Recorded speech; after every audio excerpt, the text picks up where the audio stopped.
Okay, the fluids have been checked. We're in the car. Have the keys in the ignition. It's time to fire this podcast up. And after 3 months, it's back running, and I am too. This is Scott Gresser from the WaltPar Podcast. Welcome to episode number 16. Absolutely grateful to join you after 3 months being off for whatever reason. It was not on purpose. And like I said, I'm Scott Gresser, Mopar since 1960. As always, grateful to have you here with me. My email address is waltparpodcast@aol.com. And you can find me on most social media. Search WaltPar Podcast, WaltPar Podcast. And on YouTube and Rumble, please search WaltPar. I have no website. Like I said, it's been 3 months since I saw you, since I was on last. There was some kind of nasty cold, flu virus and stuff going around, and I did catch that. I missed 2 days of work and had a very long lingering cough. So, I think I could have coughed out like 50 lungs at the time, but I didn't, thankfully.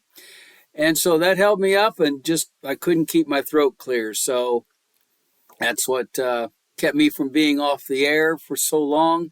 And on top of that, I had to change jobs. The dealership I was working at part-time decided to put me on call. I needed a more steady income, so I found a different job. I am now working at Napa of Worcester, driving for them, delivering their parts.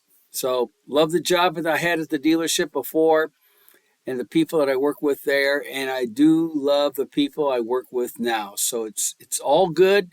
Back to a normal schedule where I know I can start doing things again. It's great to be here. Now, if you didn't hear my last episode of the WaltPar Podcast, you know I am no longer doing the latest Stellantis product news.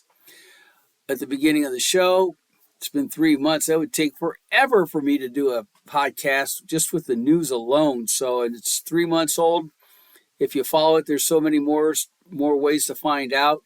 One of those big sources I will have today, we'll get to that in a little bit later.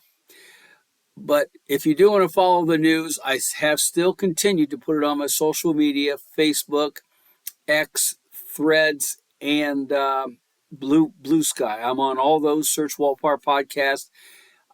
A lot of the articles did get through to Reddit, although not all of them. But the other sources, they've been pretty good at getting the articles out.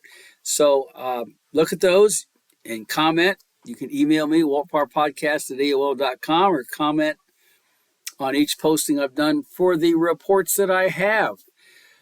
Got a story to tell you. This happened last Friday, I think it was. As you know, I do my event calendar at the end of the podcast. And so I was trying to get an update on an event that was happening in southern Indiana. I think it is Spencer, Indiana. It's at the New Hope, Indiana Dragway in Spencer, Indiana. They have their 5th annual Speeds Motor Day. It's Speeds New Hope, Indiana Dragway Day. It's their 5th annual Mopar event, and it goes on from 11 a.m. till 5 p.m.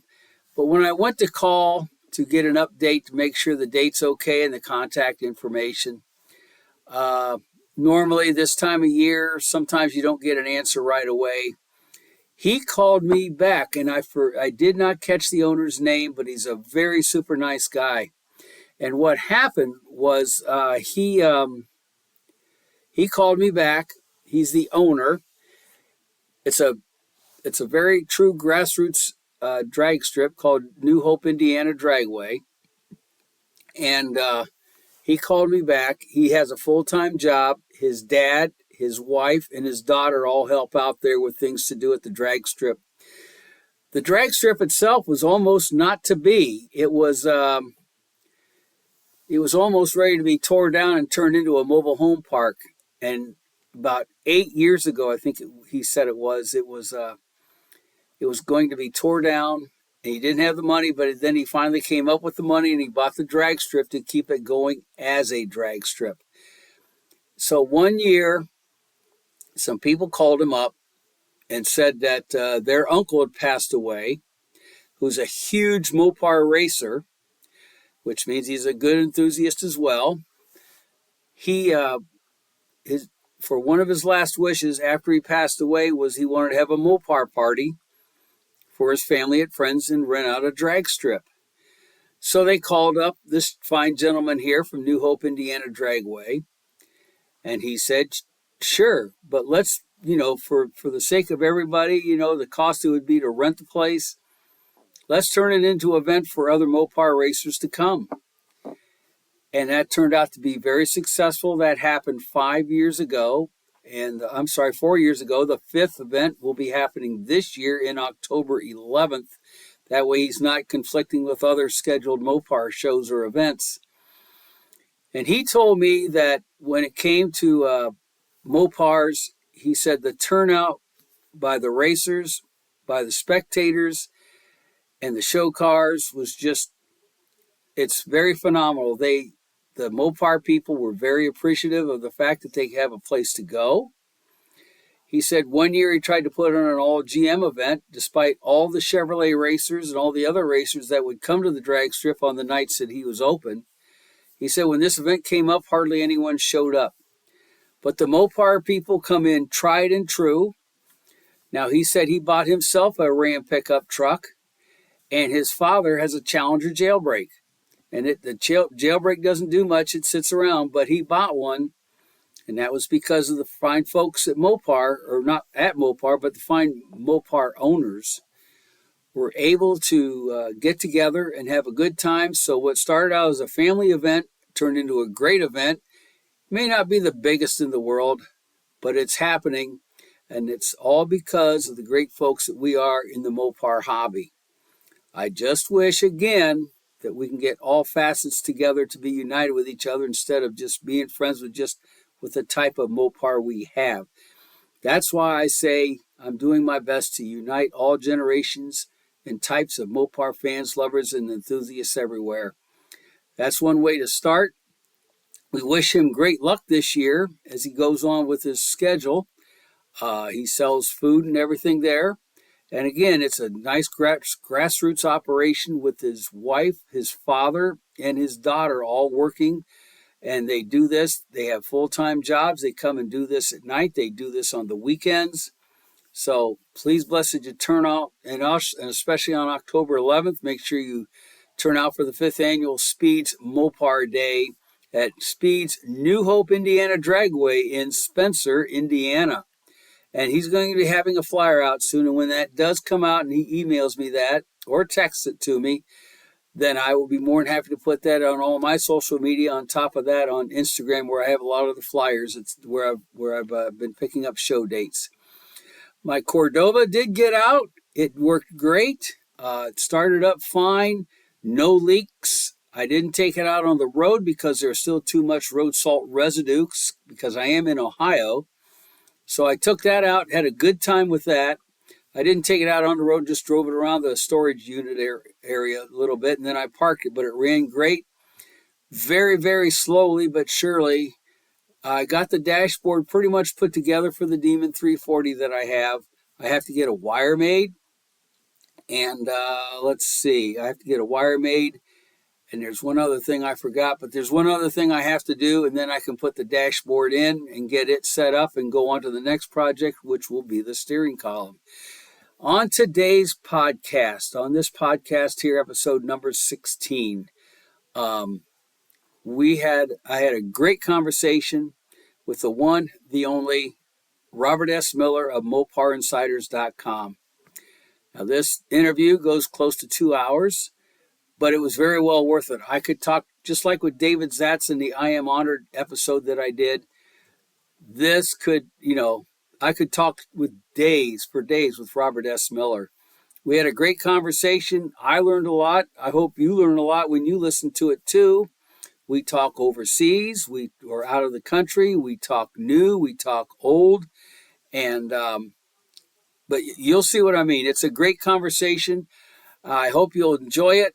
And we'll be hitting it right now. So here's my conversation with a Mopar junkie himself, Robert S. Miller of MoparInsiders.com. Enjoy, everybody. I'm very honored today to have the one, the only Robert S. Miller of Mopar Insiders. Thank you so much for joining me on the WaltPar Podcast. Hey, thanks, Scott. Now, Thanks for having me. You betcha. For people that still may not know you, give us a little bit of history about yourself. Well, I'm 40 years old. I'm from Detroit. I grew up absolutely loving Mopar stuff since I was 3 years old. I wanted to be a car designer, and when I was growing up, I was not good at math, and I thought, oh, I need math to be a car designer. I figured it was all mechanical stuff. I took drafting and all that. Kind of gave up on it, which I regretted, because when I actually got to know people that are in the design studio over at Auburn Hills, they're like, oh, you don't need math. But I ended up going into long-term care administration. I ran assisted livings and got tired of that. But since I was 16, I've been writing automotive articles for various websites, whether it be Dodge Forum, the old Allpar, and now Mopar Insiders, which we started back in 2018, which has grown into the biggest Mopar news website on the internet, which is great. Congratulations. So, yeah, thank you. So there's just been always Mopar-related stuff in my blood, and I've absolutely loved the brands, even through the hard times. So, yeah, in a nutshell, I've just always been living and breathing anything Mopar. As a matter of fact, with me, since I love Mopar so much, and you got me beat by 3 years because I started at age 6 when my dad taught me how to check the oil in his 1960 Dodge Seneca with the slant 6. So, but the thing is that oh crap, here I am. I'm forgetting what I was going to say. But I know. What was the transition period from when you were wanting to be an engineer, and what got you to decide? What things were happening to get you to decide you wanted to start Mopar Insiders? Well, like I said, when I was I would say I was closer to like 15, I was writing articles for I was like a moderator for Dodge Forum, PickupTruck.com and stuff, and I was really involved with like different forums and Dodge related stuff. And then I got involved with Allpar, and Dave Zatz is such a great guy. Got to know him really well, and I would write articles on Allpar, and I was really big into like automotive news, and a lot of people don't know this, but I'm actually a spy photographer too. So I'd go out and shoot pictures, and we would talk about them on Allpar and stuff like that. And then what happened was back in 2017, Dave contacted me, and he was diagnosed with cancer. And we talked about the future of Allpar, and he was saying about how he'd love to sell it to me, but I mean, at the time I couldn't afford it. And he ended up selling it to a company in Canada. And they what was great about Allpar was it was set up to be an information website. So not only did you get the newest news and stuff, but Dave was really good at doing historical things. So if you wanted like interview with somebody that worked on, let's say like anything really, like the 1974 Barracuda, you could probably find it on Allpar. Allpar was like the encyclopedia for everything Mopar. Yes, it was. The thing was, but when they changed it, they went to a forum-based thing, and they got rid of all that. I mean, it's still there, but it's harder to find. And then they wouldn't allow the few of us that wrote for Dave to do anything with it.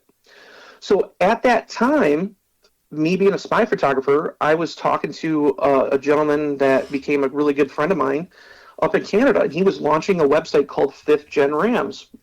And 5th Gen Rams was going to be a forum that was going to be all about the new 2019 Ram 1500. And I was going out catching spy photos of the trucks all the time. And he was buying them off of me, and it got to the point where I'm like, dude, you're going to go broke. I said, why don't you just make me a partner in this? So we launched 5th Gen Rams, and right now it's the biggest 5th Gen website out there. We have, we got well over 200,000 forum members. I mean, it's crazy how big that site's gotten. And that site took off. Well, at the time, Allpar was going through its changes, and Dave contacted me, and we talked, and then Dave's like, nothing's going to change, but unfortunately, when the new owners got it, they just wouldn't let us write anymore. So I was talking to my buddy, who was my partner in 5th Gen Rams, Jared Belfort, and he's like, well, let's start our own website. So I reached out to Dave and got his blessing because I thought it was important. I didn't want to, like, I told Dave it's going to be different than WaltPar. It's not going to be more historical stuff. I said, we're going to talk about some of that stuff, but I want to make a site that has up-to-date information and fun stuff too, but not just one article a day. I want to do multiple articles a day. There's so much news out there. I think it's important to have a dedicated Mopar-related site. And Dave agreed. And he kind of helped us actually start Mopar Insiders. He was kind of an inspiration and helped us with, actually launching the site. So it was kind of cool that way. We started it out just doing like basic news and stuff, and now it's grown to we go to different events. We do reviews of cars from Stellantis. We do a little bit of everything. I love auction stuff, so I'm always posting things about classic Mopar auctions, concept cars. So it's kind of built into a whole kind of realm in itself of not just modern Mopar stuff, but we do classics and stuff, but we also do a little bit of the European aspect of Stellantis. A lot of people don't like the European stuff here in the U.S., but the thing is, you learn a lot about the future product through the European stuff because, like, for example, we have the new Jeep Compass that's going to make its debut next month on the 6th. And we just got information yesterday of a new DS, which is a French brand from Stellantis, one of their new vehicles being built at the same assembly plant and using the same powertrain. So we get to see that kind of stuff. If you really want to know what's going to happen to the future of the brands, you got to kind of study all 14, now, well, 15 if you count Leap Motor, but 14 of the Stellantis brands to really see what's going on in the company. So we do get a lot of European people. I would say, looking at analytics, about 14% of our readers are from Europe. So fantastic. Now, the one thing I want to clear up, April 6th is the date for the Compass to premiere in Europe, not North America yet. Am I correct? I'm sorry, May 6th. May 6th, okay. It was supposed to be April, but they moved it back. Okay, but still it was supposed to be just premiering in Europe only first, and then later on in North America. Am I correct? Correct. Okay. So it's going to be launched in Europe, and then we're going to probably see it roll out to other countries, probably like the Middle East and stuff. And if you've read the news recently, the Compass has actually been suspended development here. It's going to go to Brampton up in Ontario, but they've suspended it. And what we've heard is they're redoing their powertrain strategy because of the push away from EVs all of a sudden. So it's actually going to be pushed back until late 2026 production here in North America. Okay, there you go. There you go. Yep. Now I remember what I was going to say, that I love Mopars so much, Robert, that I'm not going to say anything on the air here, but I would tell a person, don't buy that particular one. Because I want to make sure they enjoy their Mopars. And if there's certain proven ones that were not good, and if somebody wants to buy one and they want my opinion, I will tell them not to buy it. Because I want to make sure they enjoy a Mopar. So, Scott, I got something funny to say to that. Yes, sir. So I worked at a dealership from 2006 to 2007. Mm-hmm. I just needed a break from the long-term care thing. I'm like, hey, I love cars. I'm going to go work at a dealership. And the dealership I worked at was, at the time, the second largest Chrysler dealer by volume in the country. Because living in Detroit, everybody has an employee discount. We dealt with like 70% of our business was leases. And I worked at a dealer that was so high in volume, we had 33 sales associates, but we only had 25 desks. That's how crazy it was. So when I worked there, the problem I had as a Mopar person, I found out that people that really don't know a lot about cars can sell cars way better than people that know about them. Because when people would come in and I'd see somebody that was like kind of like me, I would always steer them away from what they really wanted, because I was like, hey, no, you really want this. Yep, that's true. I agree with that, because the dealership experience I had, and I worked at quite a few of them, the majority of, quote, stupid people are the salespeople. They sell. They don't, like, what size tires is on this? 19s. What size 19s? Oh, I don't know. Just stuff like that. Salesmen at times drive me nuts, and they want to come back and say, now, what's the real cost on that part? I go, well, what's the real cost on your car that you're selling? It's like, drives me nuts. Drives me nuts. What do you think is, now talking about current news, Mm-hmm. let's go back a little bit. What's the status on Auburn Hills? Well, I went out there recently, and everybody returned back to work for the most part. They made it so that work from home program isn't valid anymore. So if you basically were based out of Auburn Hills, you had to return to work, and basically most people are there 4 days at least a week now, and it's booming. I haven't seen CTC that busy since before COVID. It was really sad because if you go back about a year ago, they were talking about selling the building. Yes. And if you drove around the premises, I mean, they still cut the grass and stuff, but the roads were falling apart. Just like, they didn't take really good care of the building because they weren't putting any money in it because they're doing all this cost cutting. But now, when I went out there last week, you can actually see that they're, fixing things, they're patching up the roads, they're doing a lot. And like I said, I've never seen the parking lots that full since before COVID. I mean, there's still some spaces that are open, but for the most part, it looks like it's a return back to work, and it kind of looks like it did before COVID. So it's actually really exciting if you live in the Auburn Hills area and actually get to see like all these prototypes running around and all that again. It's kind of like exciting once again because it looks like there's actually stuff going on. Now, there's a research center on the lower levels of that building as far as looking at working on cars and stuff. Am I correct? Yeah, the first floor and part of the building is like there's all different types of engineering stuff. There's stuff from about NVH, cold weather testing. When back in 2015, I actually got to do a tour of the facility because it was the 25th anniversary of CTC, and family and friends were allowed to go in. So I got to see the design studio and all that. But the first floor has pretty much what people don't realize is how big CTC is. So the Chrysler Tech Center is 5 million square feet.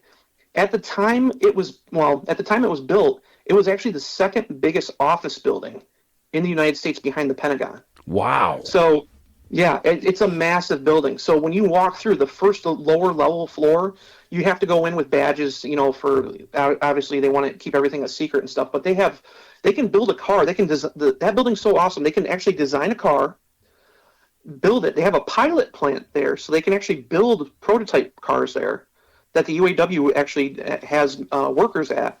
So they can do everything in-house at Chrysler. They're one of the only automakers that have an actual wind tunnel that they own, and they have a massive wind tunnel there, which they just updated recently because now, instead of just having the plates in the ground where the car can just sit, now they have like a rolling platform, so now they can test wind resistance while the vehicle's moving and stuff. So that facility is massive. I mean, it's amazing. You can go in one room, open up a door, and this is in 2015.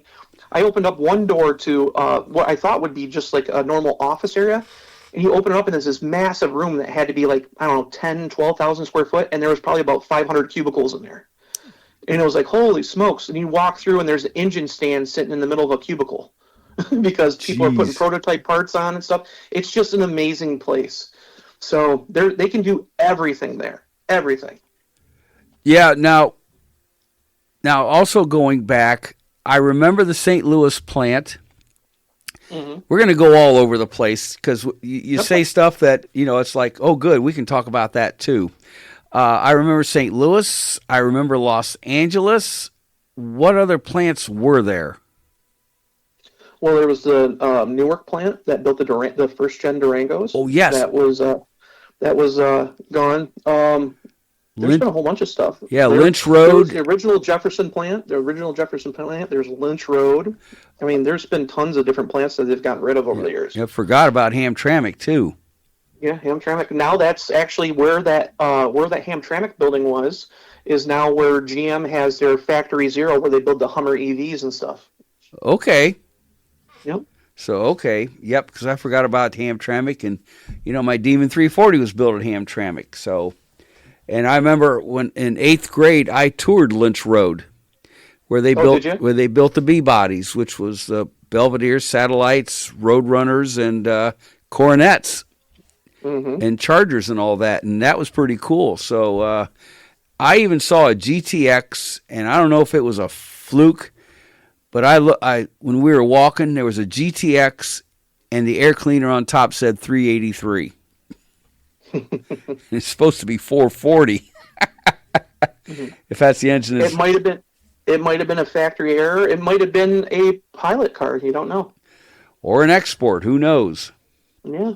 So, but yeah, I saw that 383. I go, that's not right. Of course, how many 8th graders would know that? So, but yeah, what is going on with Brampton? That's a good question. A lot of us would like to know.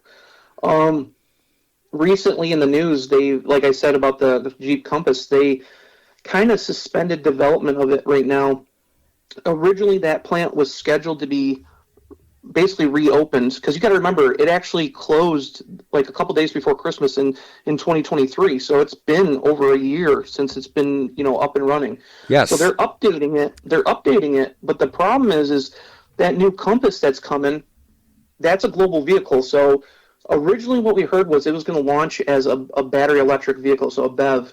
And now with the pushback on BEVs and stuff, it's been kind of delayed. And now that Donald Trump's back into the White House, he's been cutting, EPA emissions and stuff like that. So it's making it easier for these automakers to go back to internal combustion. So what we've heard is that they're suspending, for at least for the time being, this is the latest news that we've heard, is that they're suspending development. They're basically reevaluating its powertrain strategy. So basically putting more of a focus onto either hybrids or internal combustion rather than a battery electric. We'll probably see a battery electric. I don't think we're ever going to get away from battery electrics, but I think there's going to be definitely a more focus on internal combustion engines. And then they basically said that production what we've heard, especially from the Detroit Free Press, is that they have basically pushed back production 6 months. So we're not going to see anything at least from that plant probably in fall of 2026. So wow. We got a whole another year. So yeah, for the people that work there, it's tough because they're on layoff still. So I know, from all that production they had till the end of Christmas of 2023 to now, that's devastating. Mm-hmm. Very devastating. Yep. Tell us about what's the latest about the Avenger. For people that may not know, the Avenger is the JJ body. It is It is made in Europe, made for Europe. I think, is it in Mexico or South America? It's not in Mexico yet. It's been launched in South America. This is a global Jeep, and it's actually the smallest Jeep. So what they did was they took a Peugeot-based platform, what they call the CMP platform, the Common Modular Platform, and they built a B. When I say B segment, I'm talking like Renegade, but a little bit smaller, because the Renegade was a B segment vehicle, but this is a little smaller. It's a very small B segment vehicle, so it's a subcompact crossover. And basically what they did was they launched it as a battery electric only front-wheel drive vehicle at launch. They rolled out basically a hybrid not that long after. And then there's some pushback. A lot of people think like the EU is die-hard EV, and there's a lot of countries that are pushing back against the EV thing. Italy is one of them, Germany, and even the UK has been a little bit. But what they've done is they've also launched basically an ICE model, so an internal combustion model. So that's like a really small engine. We're talking a 1.2-liter, 3-cylinder turbocharged engine. Is that gas or diesel? Gas. Okay. So it's making like just over 100 horsepower, but nonetheless, this vehicle is pretty attractive. It was designed in Italy by the Jeep design studio over there. And of course, they're overseen by Auburn Hills, but nonetheless, it's designed to be a European vehicle. But they're launching it as a global vehicle, and it's had such success over there that if you look at sales numbers, they've sold more Jeep Avengers in Europe alone than Alfa Romeo has as a global brand, and that's their whole portfolio. So that one vehicle has outsold all of Alfa Romeo. And then Alfa Romeo has actually just launched what they're calling the Junior. That's basically the same exact thing. It's the same platform, uses the same powertrains and everything. But yet the Jeep brand is so popular in Europe, it's still outselling the whole entire Alfa Romeo brand. I But they love that just little launched, car. yeah, and they just launched, actually they had the media drive over there last week for the new 4xe model. So everybody says, hey, it's a Jeep, it needs to be four-wheel drive. So what they've done is they've created a hybrid model, not a plug-in, but a hybrid. So you have that 1.2 liter three-cylinder engine, but it's mated to a basically an electronic rear axle that's separate from the powertrain, but that uses basically battery power, and it creates all-wheel drive. So it's not trail rated. It's not one of those rugged Jeeps, but it's all-weather capable. So it's going to be a huge addition to the Jeep brand over there. And again, they just launched it in Australia. It's been launched in Korea, Japan, in New Zealand. So it's been a little bit everywhere, and it's going to be pretty much everywhere except for here. The only thing is we've heard a lot of word going on about, like, Jeff Hines, who's the Stellantis Canada president. He was saying in an interview, I can't remember who it was with, but I wrote an article about it. He was talking about how great that vehicle would be for North America because they need affordable vehicles. And Bob Bordendorf, who's the new Jeep CEO, keeps saying about how attractive of a vehicle it would be. But the only problem I see with that vehicle is it's going to be too expensive for what it is here. Really, they would only be able to launch that vehicle as probably an internal combustion engine vehicle. So you probably wouldn't get a four-wheel drive one, because if you look at the cost, and now with the tariffs and stuff, just the cost alone, if you look at what it's compared to in U.S. dollars, the new 4xe model is about almost $50,000. So, yeah. Yeah, so okay. So, now, what is your opinion on tariffs so far? Not to get too political, but absolutely, I know what you mean. Yep. Let's put it this way. I'm a libertarian. Okay, so yep. I've been a pro-Trump person, but yet I'm a pro-less government kind of person. Same here. So I think there's good aspects to the tariffs. A lot of people don't realize that before we had income taxes, we basically we paid for all of our stuff with tariffs.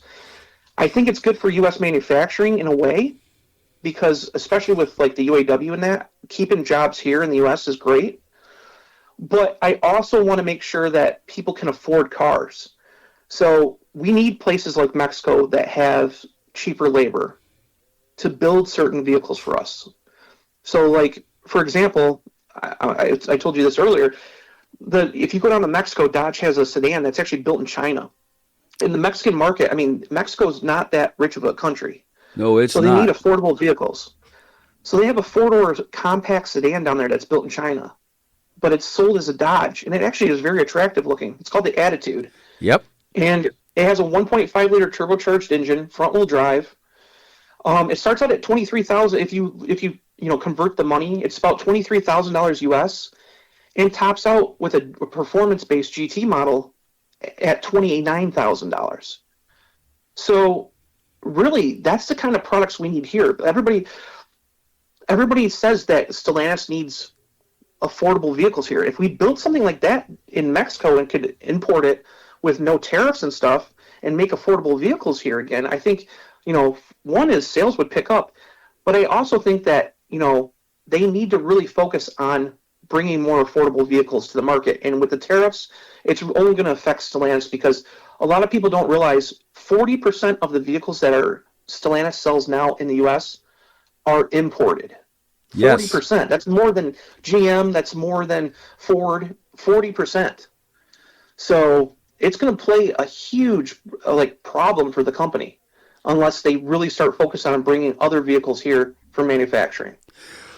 What, for history's sake, the Attitude was originally built by Hyundai, and they didn't even hide the fact that the Hyundai H was on the grill of that vehicle, that and the Atos. Correct. What made them switch to China? Well, it's all about what you can get for the best bang for your buck. I mean, down there, they've actually had really good success with GAC. And if you remember, GAC was their partner they kind of had a falling out back in, what was it, 2021, 2022, right after Stellantis came about. But GAC was the one that produced all the Jeeps for China. They produced the Renegade, the Compass, the Cherokee, and even what they called the Grand Commander over there. That's right, yes. But the thing is, GAC, it's about who gives them the better deal for vehicles. So they went from, if you look up that the original two versions, because they had a Mitsubishi version too, of the last generation of the Attitude was just a Mitsubishi Mirage that just had a Dodge grill on it. Yep. And they really went upscale with this car, but for price-wise, they really didn't. So basically what this car is, if you look online, you can go on and type in GAC. It's called a Trumpchi, Trumpchi, and it's called a GS. No, what is it called? I can't remember the actual name of it. I'm running a blank. But anyways, this car, again, has aggressive looks. It kind of looks like a Kia in a way, I would say, because it kind of has that. You can kind of tell it has like an Asian look to it, but really nice interior and stuff like that. And then before that, what launched that car was a lot of people don't realize, the Dodge Journey was built in Mexico. It was built at Toluca. Yes. And that vehicle was a huge success for Dodge. It wasn't the best vehicle. Its only update was in 2011 when it got the Pentastar V6, got a new interior, and they didn't do anything to it. But they sold a ton of them, and that's because they were cheap and affordable. You could buy a fully loaded one for $30,000, and people loved it. So down in Mexico, that was actually one of the most popular vehicles, was the Journey, because it was built there. But when they got rid of it, Mexico didn't really have a vehicle to fulfill like the spot in the portfolio for Dodge down there, because the Durango and stuff is way too expensive for the average person down there. Mm-hmm. So what they did was they went to GAC and got another Trumpchi vehicle called the GS5, which is a 5-passenger crossover. So not like the original Journey where it was a 3-row vehicle, but it's a 2-row vehicle. And that had huge success down there. That became the number one selling Dodge. And, you got to think, Mexico doesn't sell a whole lot of cars. They sell about, 3,800 units, 4,000 units a month. Or not a month, I'm sorry. Yeah, about a month. So, it's not like a huge market. So by importing something from China and slapping a Dodge badge on it, it's actually proven that they can build it cheaper in China than they can in Mexico. And it's making affordable vehicles down there, and people are buying them. So even Rams jumped on this. Basically, we've seen Stellantis Peugeot had a truck called the Landtrack. They get sold in Africa and in South America, and it was based on a Chinese mid-sized pickup. Now, Fiat launched last year down in Brazil. A lot of people don't realize this, but Fiat's biggest market is South America, in Brazil specifically, and Fiat is the biggest producer of pickup trucks in Brazil. They actually have a whole lineup of pickups down there. And he launched this Chinese, actual design truck, but gave it more of a Stellantis, powertrain, and now they're actually building it themselves down there. But that vehicle, it was such a success down there that Ram looked at it, and they brought it to Mexico. So now we have a Ram 1200 down in Mexico that is actually built in China, and it's a mid-sized pickup. Something we don't even have here. We don't have a mid-sized pickup yet. But it's a body-on-frame, basically a small, was it like a 2.2-liter 4-cylinder engine pickup. Wow. So, yeah. Now, tell us about the Ram 700. So, because that's number one, all these different Rams are elsewhere except here. So, the Ram 700 is a very interesting vehicle because Fiat has it as what they call the Strada. Now, the Strada has been a very popular vehicle. It's their most popular vehicle in Brazil. It's the best-selling vehicle in Brazil. It is a subcompact pickup truck, front-wheel drive only. Basically, it started out years ago as just, when you've seen it, you kind of could tell it was like an older Fiat design. But since Ralph Gilles and them took over the design studio down there, and Ralph leads the design studio down there. They've come up with some really crazy designs that look really good. Yes, and they do. last generation of the Strada has taken off, and it's become the best-selling vehicle in Brazil. One of the best-selling vehicles actually, I think it is the best-selling vehicle in South America. but it's basically, it kind of reminds you of a modern day Dodge Rampage. So you got a front wheel drive. Basically, it came standard with a manual transmission. Now they've recently they put a CVT transmission in it. Little compact, smaller than a Maverick pickup, but down there, I mean, it sells like crazy. And they've made everything from basically a work truck model that's all stripped down to a luxury model where you get actually like a Western theme and stuff. So they call it the Ranch down there. But it's a very successful lineup of trucks. And they've gotten so big that they're actually exporting those now to, where was it? In Africa. I can't remember the country in Africa, but anyways, they're exporting them to Africa now. So they have them in Mexico as the Ram 700. That's really the only. They have them in a few markets across South America and Central America as Rams. So that's usually where Fiat doesn't have the market where Ram does. So they'll rebadge stuff. And they've done it before. They've done it with the Fiat Toro, which is like a mid. Well, it's about the size of a Maverick.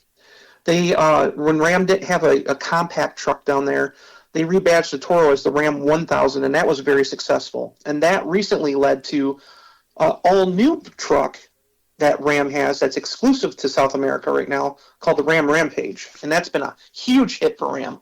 Yes, that and people, you've got to go to moparinsiders.com and take a look at this truck. And just like me, it's like, why are they not bringing this to North America? Because it is a cute truck and gorgeous. Mm-hmm. It's actually a Ram 1500 shrunk. It looks very much the same. The only difference is since it's a unibody truck. Am I correct? Correct. It's actually, picture a Jeep Compass. That's what it is. It's a Jeep Compass with the wheelbase stretched out. Okay. So it shares the front doors, the A-pillar, and the windshield with the Compass. But if you look at, like, they have a Rebel model, and if you think, like, well, the Compass Trailhawk's pretty off-road, it's trail-rated stuff, that Rebel gets the same exact kind of four-wheel drive system and all that, so it's very capable. It's the same dimensions as the Ford Maverick. The only thing is that I think the Rampage is 0.3 of an inch longer, but it's pretty much the same dimensions. And we know how good Ford has been with the Maverick. That thing has been selling like crazy. It's a great little truck. Yeah, and it's affordable, and you can put it in your garage. So, yeah, to me, they should have brought that truck here. The reason why it wouldn't be a success the way it is down there is Ram is considered a premium brand, and Ram is actually like the third best-selling premium brand in Brazil. A lot of people don't understand that. Like, if you, like, for example, Ram is on the same kind of level that Maserati is here, down there. Yes. So when this Rampage, if you look at it, it's considered a premium truck. They just introduced a Bighorn edition, like trim level, but they only had it in Laramie. They had it in Rebel and RT. And they have a 2.2 liter turbocharged to 4-cylinder down there, little diesel engine. And they have the same 2 liter GME T4 Hurricane 4 engine that we have in the Wrangler, the old Cherokee, just a ton of products here down there. But again, the problem is it's considered a premium vehicle. So if you look at the interior on that vehicle compared to the Maverick's very plastic, like. Yep. This vehicle's very premium, so it has a big touch screen. It's got, like suede on the dash on certain models and stuff. The problem is, if you look at the Rebel, if you brought that here, considering what the people pay for it down there, if you look at what it cost here before, tariffs and all that stuff, you're looking at a $50,000 truck. Well, so you're competing against the Ram 1500 with a compact pickup. So unless they stripped it out and built it literally like in Mexico or even here, it wouldn't be cost effective. So not even as not even as a CKD, what they call a complete knockdown. Yeah, the reason why is just because, well, they could do that. In theory, they could do that.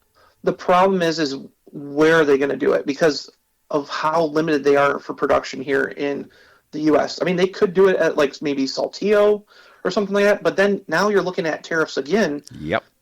These tariff things are new, So we don't know if they're going to be permanent. We don't know if they're going to be, temporary.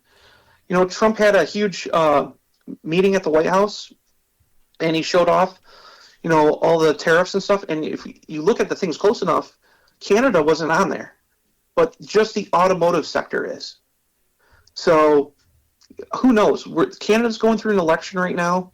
By the end of April, we'll know if they're going to go conservative or liberal, and that all depends on, these tariffs. Because obviously, if they get a conservative person in, we might see a change in tariffs compared to what they're doing now. So who knows? But nonetheless, right now, they can't affordably bring it here unless they completely strip it out and find a place to build it. And I think if it was me, I would ultimately either build it at Belvedere or Brampton. That's what I was thinking. Yeah, because I'm going to ask you the status of that in a little bit. Yeah. But what made Chrysler go back to Brazil and do what they're doing now, the Chrysler portion of Stellantis? Because Chrysler was sold to Volkswagen in '81, and then there was no more Chryslers built. And Brazil, when you look at the cars down there, they're very interesting with what they sold brand new. I mean, the '66 Ford Galaxy lasted through the '70s. Mm-hmm. When they first started selling a Dodge Dart down there, it was a '69 Dart, was sold from '70 to '72. And a lot of them had manual 3-speed on the tree transmissions. I have a feeling they were a very protectionist company or country, where unless it's built here, you're not going to sell it here. Yeah. And the Dart was very prestigious down there, ladies and gentlemen. I mean, if you would look at a period correct picture of a Dodge Dart in Brazil, when you look and saw what everybody else drove, that was a prestigious car. And if you're an A-body fan, that's the place to go, because they love those cars. They badged them as Chargers down there too. Yes, they did. They were Darts. They were also a model was a LeBaron. Yep. When they were done with the -- stampings, they sent them down there in '77, and the luxury 4-door Dart was a LeBaron. And the Charger RTs were down there. They had like a roof that's sleek like the old Yenko Corvairs. And they sold that same style quarter panel in Mexico, from what I saw. And it was, the Charger RTs were down there. They all had 318s, and the majority of them were manual transmissions. But I remember when they first brought out the Dart in '70, it had those Raleigh dashes in them. Mm-hmm. Every single one of them, 2 doors, 4 doors, whatever, with the 3-speed on the tree. And they were all 318s. I think they were trying to keep costs down while they were building it too. And their final truck in 1979, I think it was a what we would know up here as a 1969 Dodge truck. And but what made Brazil change their mind as far as importing trucks and things like that? Well, I think a lot of it didn't have to really do with Brazil so much. I think a lot of it had to do with the formation of FCA, because a lot of people don't realize is Chrysler never really left down there. So if you look at like one of my favorite vehicles of all time is the 2nd generation Dodge Dakota. That vehicle was built here in the U.S. at, the Warren Truck Assembly Plant. Yes, and they were built in Brazil, that's right. But they built that Dakota down there in Brazil, and it was very successful. And Dodge trucks have always been popular down there. I mean, even like we just talked about the Journey was sold down there under the Dodge brand. They always had a presence down there, but it wasn't like a huge presence. The thing was, FCA had Fiat in there. Fiat's always been super popular in South America.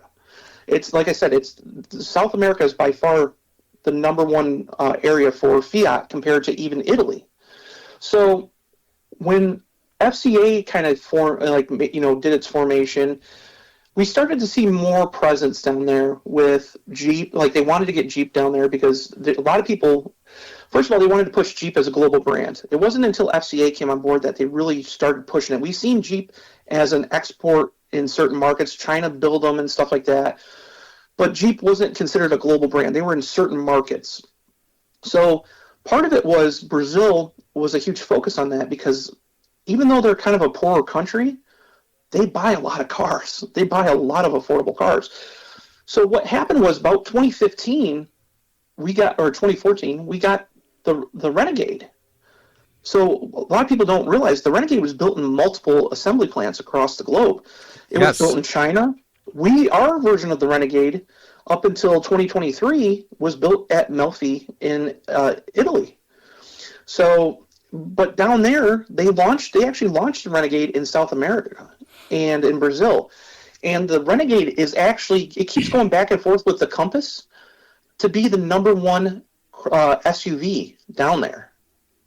So it's very successful. Right now, if you go on Mopar Insiders, or even if you go to Google and type in like 2025 Jeep Renegade Brazil, you'll see a Renegade that looks very familiar to the one we have, but it's been updated. It's got a different center screen. If you look at the exterior, it's got a whole different front fascia. It looks meaner. Looks way better than the one we had here. And they just recently got the same powertrains that we had here. So they have a 1.3 liter turbo down there, but that was super successful. When we had the second generation Compass, excuse me, the second generation Compass, that was launched down there before it was launched in North America. And that's been a huge part of Jeep's success down there. So over the years, Jeep really was the one to get it kicked off. So they've recently introduced it's their own specific Brazilian built models. If you look, they have a Jeep Commander down there. That is a Compass that's got a stretched wheelbase. It's the same kind of wheelbase that Rampage sits on, but it's a 3-row D-segment little SUV. And it shares the interior with the Compass, powertrains and everything, but it looks different on the exterior and it's a longer wheelbase.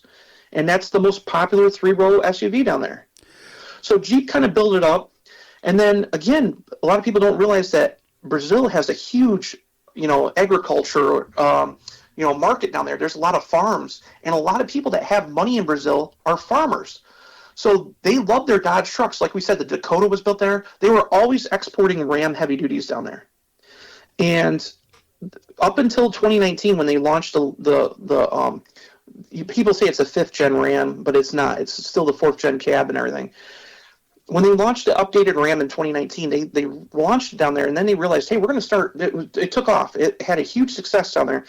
And they realized, hey, we're going to offer more offerings. So we're going to offer a 3500 model. Then we're going to offer the Ram 1500 down there, the DT trucks. That was a huge success. I mean, they didn't sell a ton of them, but as a premium vehicle down there, people are paying the equivalent of $100,000 here for a Rebel. And they're buying them because all these farmers all these farmers and stuff love these trucks. So what they ended up doing was that they kept bringing more and more stuff out. They launched, it's funny, 2 years ago, they launched the Ram 1500 Classic down there in Brazil. Now, the Ram 1500 Classic, the DS trucks have always been successful in Central America and those were all built in Mexico. The ones people don't realize that all the Ram 1500 Classics that are here in Canada and North America, and basically the U.S., were built at Warren Truck. But all the export trucks were built in Mexico, except for the regular cabs. All the regular cabs that we got here in the U.S. were built from Mexico.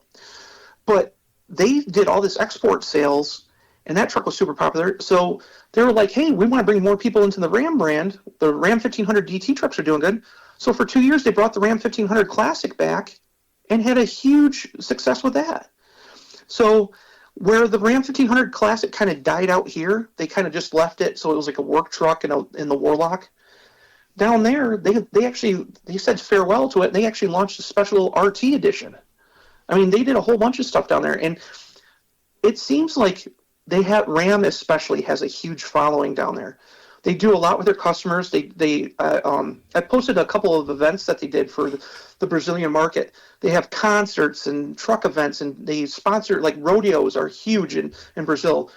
Like how we have the PBA, the Pro Bull Riding Association in here. Yes, they have that same stuff down there, and it's huge, just almost as huge as soccer. So Ram sponsors that. I mean, they do a whole bunch of stuff down there, and it's just boomed to the point where since 2019, Ram has become a serious player in the market down there. So, and they're growing. They've expanded their dealership like presence down there big time. I mean, it's probably like by like 30-fold of what they had just in 2019. Wow. So it's massive. People don't realize, like, Canada, Canada's always been looked at the second biggest market for Ram for a long time. But with sales being down, a lot of times they were competing with Brazil. Jeep's second biggest market is Brazil. It's not Canada. They sell more Jeeps in Brazil than they do in Canada. So Brazil's been a huge player for not just Fiat, but for Jeep and Ram especially. Dodge, not so much. They got rid of the Dodge brand kind of down there because they had the Journey. The problem was the Journey itself wasn't super popular down there, but they focused on these two brands that are American, and they sell them as premium vehicles, and they seem to have a huge success down there. So, yeah, one of the things people don't realize is if you live, especially in the northeast quadrant of the U.S., Dodge trucks have always been, and now Rams, have always been popular, like, say, south of the Mason-Dixon line and in Texas. And they're ultra popular south of the border all the way down through the southern tip of Argentina and Chile. They have always been very popular trucks. The medium-duty trucks, if people don't know, they were done in the U.S. and Canada in 1977. That's the 600 series trucks. They were continued to be sold through 1998, especially in Mexico and Colombia, where they were very popular. They are still very popular today. I think Tony Youngblood, he deals with the big trucks. He thinks that probably has the facts on it that when Daimler took over Chrysler, that's when they got rid of the bigger trucks, because that way, that would tear into their Freightliner sales or whatever. So, yeah. But in fact, if you go to, there's a Dodge 600 Facebook page, and these are all the D600s. They're real long frames. They got different engines in them now, like International DT 466s, Nissan diesels, and everything else, and some Cummins.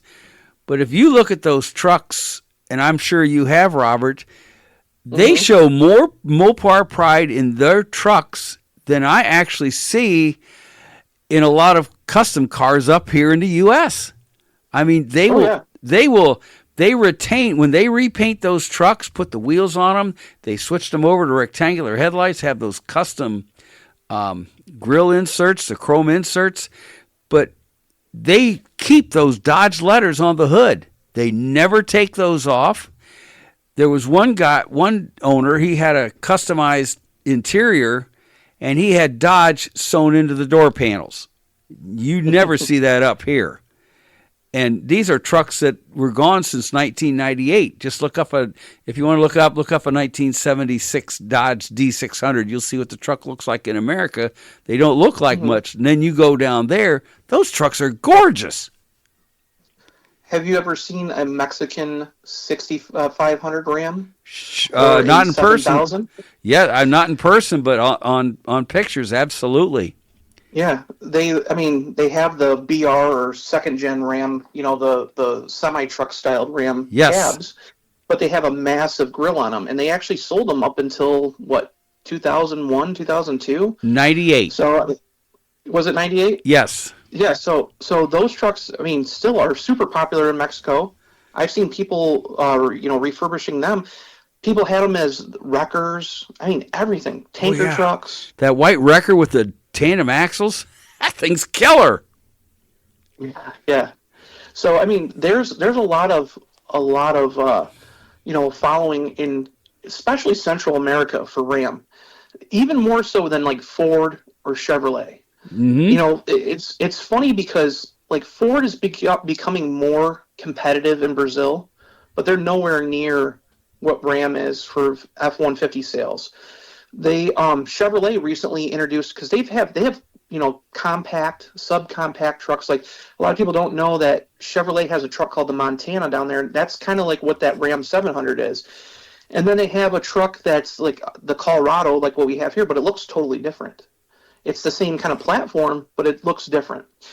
But they never had the Silverado down there until recently. And it's not even selling nearly as good as what Ram does. And Right. Ram sells, like I said, as a premium brand, where Chevrolet down there, sells a lot of like affordable little vehicles and stuff like that, like cars and stuff.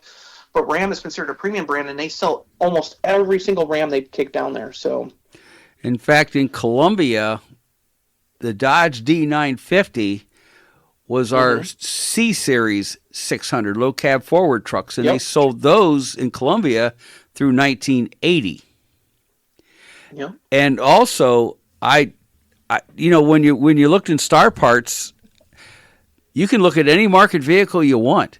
You just choose Mexican market, exports, whatever. So I looked up parts for the Ram 6500. Mm-hmm. And the mirrors fit into the same pods that our American trucks do. The hoods are the same. The fenders and headlights are the same. Yep. All they did was they put a wheel well extender out, and they basically had a different grill and a different grill frame, and that was it.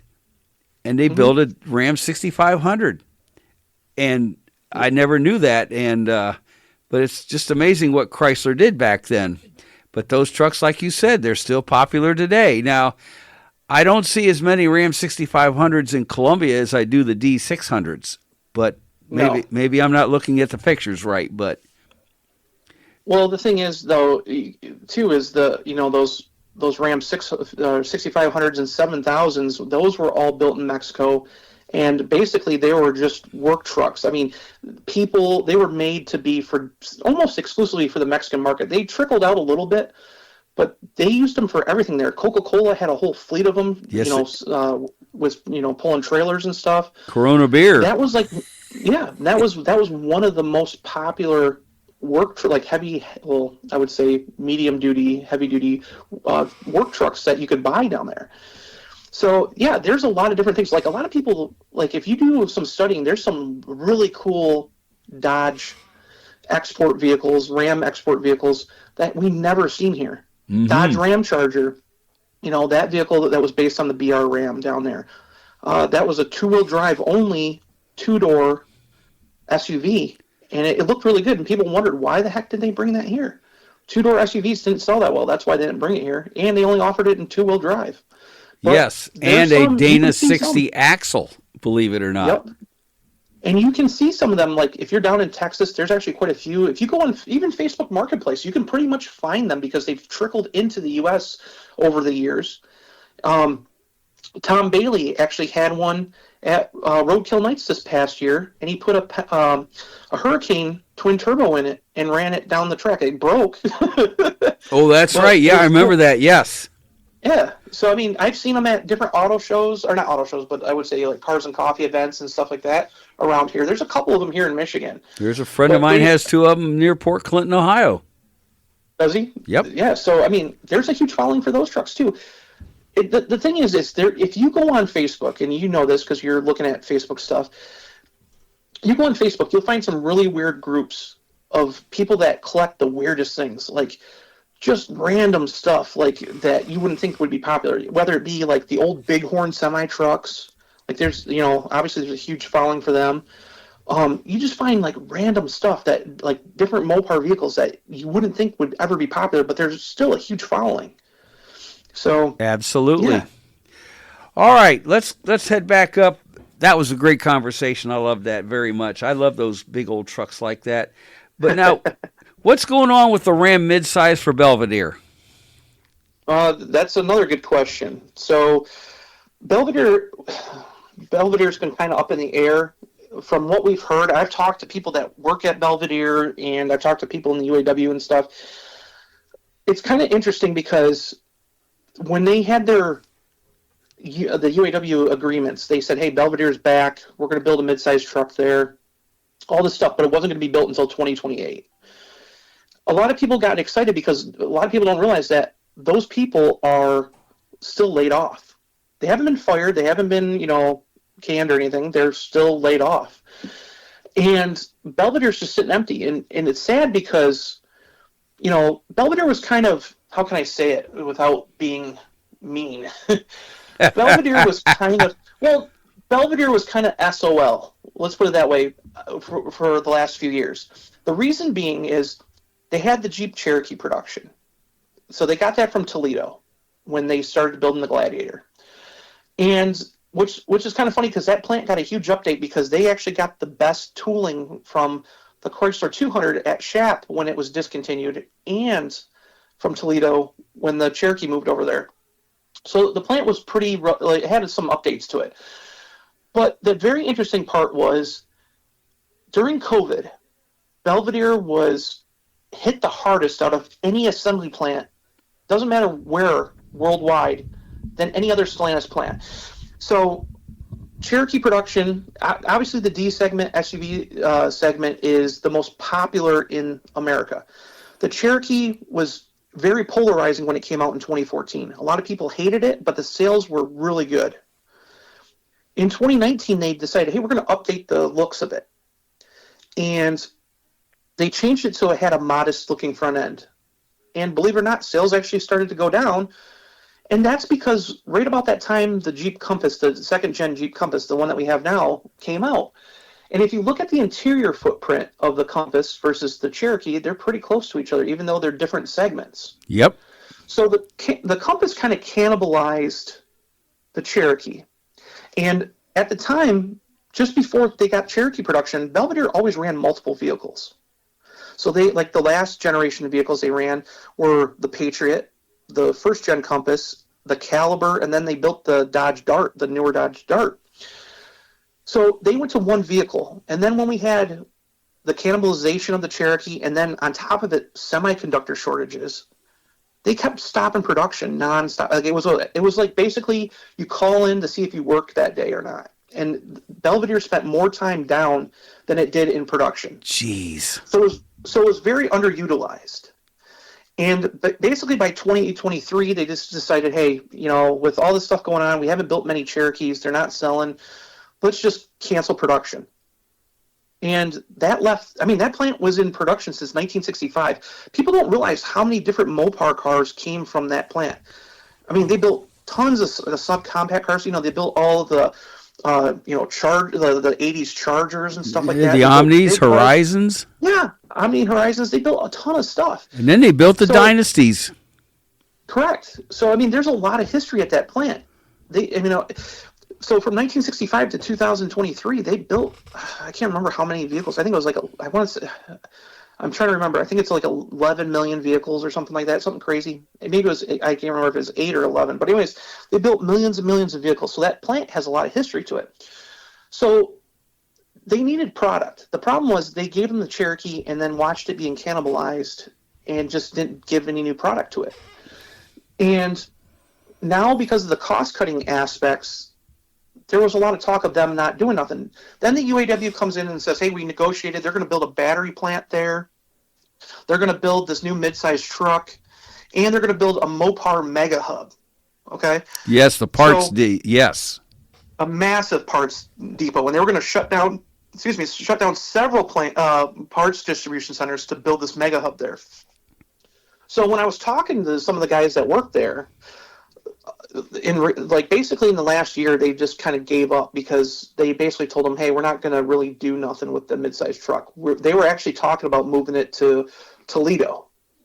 And because the Gladiator sales have been so bad that they're looking at moving the Gladiator to the Wrangler line and run both of them together where they can take and run this midsize truck there. So they wouldn't need Belvedere.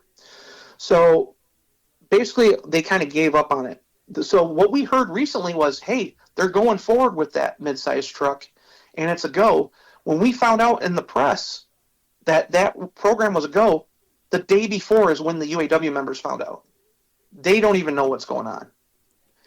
And even to today, they're supposed to have a meeting, I heard, this next week in Detroit.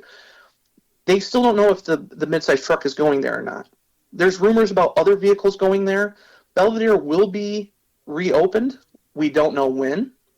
A lot of their stuff was actually shipped down to Mexico. Like there's a lot of people, they have a stamping plant there on the premises. A lot of their stamping stuff went down to Saltillo, Mexico, because now Stellantis is building Ram 1500 DT trucks down there for export. So they were thinking that the plant was going to be closed down because these guys are out there working, tearing stuff out of the plant, and then they find out, hey, we're getting a mid-sized truck. we're actually getting it. So now they don't even know if they're going to get the mid-sized truck. It's official now that the battery plant's not happening because the push away from EVs. The Mopar Mega Hub is not happening. Instead, we're going to get a Mega Hub here in Detroit. And it kind of makes sense because Belvedere's out in the middle of kind of nowhere. And if you look at the parts distribution area, Michigan is kind of the area to be in because all the plants are here. Indiana, that kind of central area. Belvedere's out in the middle of nowhere. I mean, they could send other parts to other parts distribution centers like in Arizona and Colorado and stuff, but it really didn't make sense. So there's a lot of questions that are up in the air right now about Belvedere. We don't know what's officially going to happen yet. Will they get the mid-sized truck? We don't know. I'm still waiting to hear from some of my sources there if they're going to actually build it there. They're hearing different products are going to go there. So there's a lot of stuff, and a lot of that has to do with the tariffs too. As a huge push to bring certain vehicles back into the fold here in America to kind of, if they're based here, then they need to be built here is what Stellantis is kind of saying. So we'll see. But if you want a real update of what's going on in Belvedere, no one really knows at this time. They're still working on it. Now this one hits sort of close to home. When you did the great job you did covering the strike and the previews that came out from that, nothing was mentioned about the Cleveland Parts Depot. Mm-hmm. Is that going to stay as it is? They never said anything officially, but I don't know if it will be or not. Recently, they've been selling off all their parts distribution centers. So, like, for example, the one that plays close to my heart is Marysville, because I grew up only like 3 miles from there. I know a lot of people that work there to this day. And Marysville used to be a huge part of Chrysler Marine in the past. They were the home of all of the production for the original 426 Hemi back in the 60s and 70s. Wow. So they sold that plant, and they sold their Mopar headquarters in Centerline, Michigan, which is near where I live now, and they're leasing it for the time being. So they have been going around and selling these parts distribution centers and then leasing them for 2-year lease options with a third year as basically another option if they can't get this new place built. But they're looking at building a new facility. What we've heard is across from the old Ford Romeo engine plant in Romeo, Michigan. There's a huge golf course that was there that's been closed for 10 years now. It's all overgrown. It looks like they're bidding on the property, and that will be a new Mopar Mega Hub. So we don't know exactly how many distribution centers will be actually going to this facility. We know that Centerline, Marysville, Sherwood, and I want to say there's one other one that will probably be going to the new Romeo place once it's made up. So now, was Centerline called the National Parts Depot? Well, they always called it Mopar World Headquarters.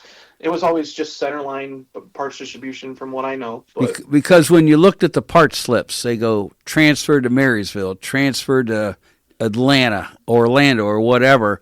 Mm-hmm. They always said transfer to National. Could have been. Okay. It could have been. Yeah, I think that might have been it, but I'm not sure. But I remember they said there was a National Parts Depot. It was obviously up there in the Detroit area, but they called that the National Parts Depot. And so so we're not sure if that's Centerline or not. Okay, we can leave that up. What's it going to take for people to drive a Charger, and what's the updates on the Hurricane and four-doors? Charger Daytona, I should say. Well, let's put it this way. The Charger Daytona, I told you earlier, today on Mopar Insiders, we're actually releasing an article about the sales of the car. The sales for the first quarter have been, I would, if I said dismal, it would be an understatement. They only sold 2,115 units for the first quarter. Ooh. And that's combined with U.S. and Canada sales. They only sold 1,947 here in the U.S., and they sold 168 in Canada for the first quarter. Oh, man. That so hurts. If you say it's a epic sales failure, you're probably being realistic. Okay. Now, I got to drive one before the media. Well, actually, about the same time the media launch was, and the car. I go into things to do like a different perspective than most people. I've owned two modern day Dodge Chargers. I owned a 2023 Chrysler 300C. So I went in looking at it as this is the first new L Series car that we've had for 20 years. Yes. And I love the design of the car. It's a very attractive car. A lot of people are kind of mixed about it, but if you go out and see the car in person, you'll kind of fall in love with it because it has enough retro, but it's modern. And a lot of people are complaining that it's a hatchback, but to be honest with you, it kind of reminds me a lot of the 66 and 67 Charger design. With the fold-down rear seats. Yep, and that's what this one does. I mean, it's got a hatchback, but you can fold down the rear seats, and it kind of looks and reminds me a lot of a 60. If you look at the body style on it from certain angles, a lot of people say, oh, it's based on the 68 Charger. I see more 66 and 67 Charger in it than anything. Yeah, because of the roof line, especially on the sides. Oh, yeah. So driving the car, the funny thing is I'm not an EV person. And I will tell you that, yeah, the car is fast. Is it the fastest thing I've ever driven? No. It reminds me about being on par with driving a Grand Cherokee Trackhawk. Does it drive better than the outgoing L Series cars? 100%.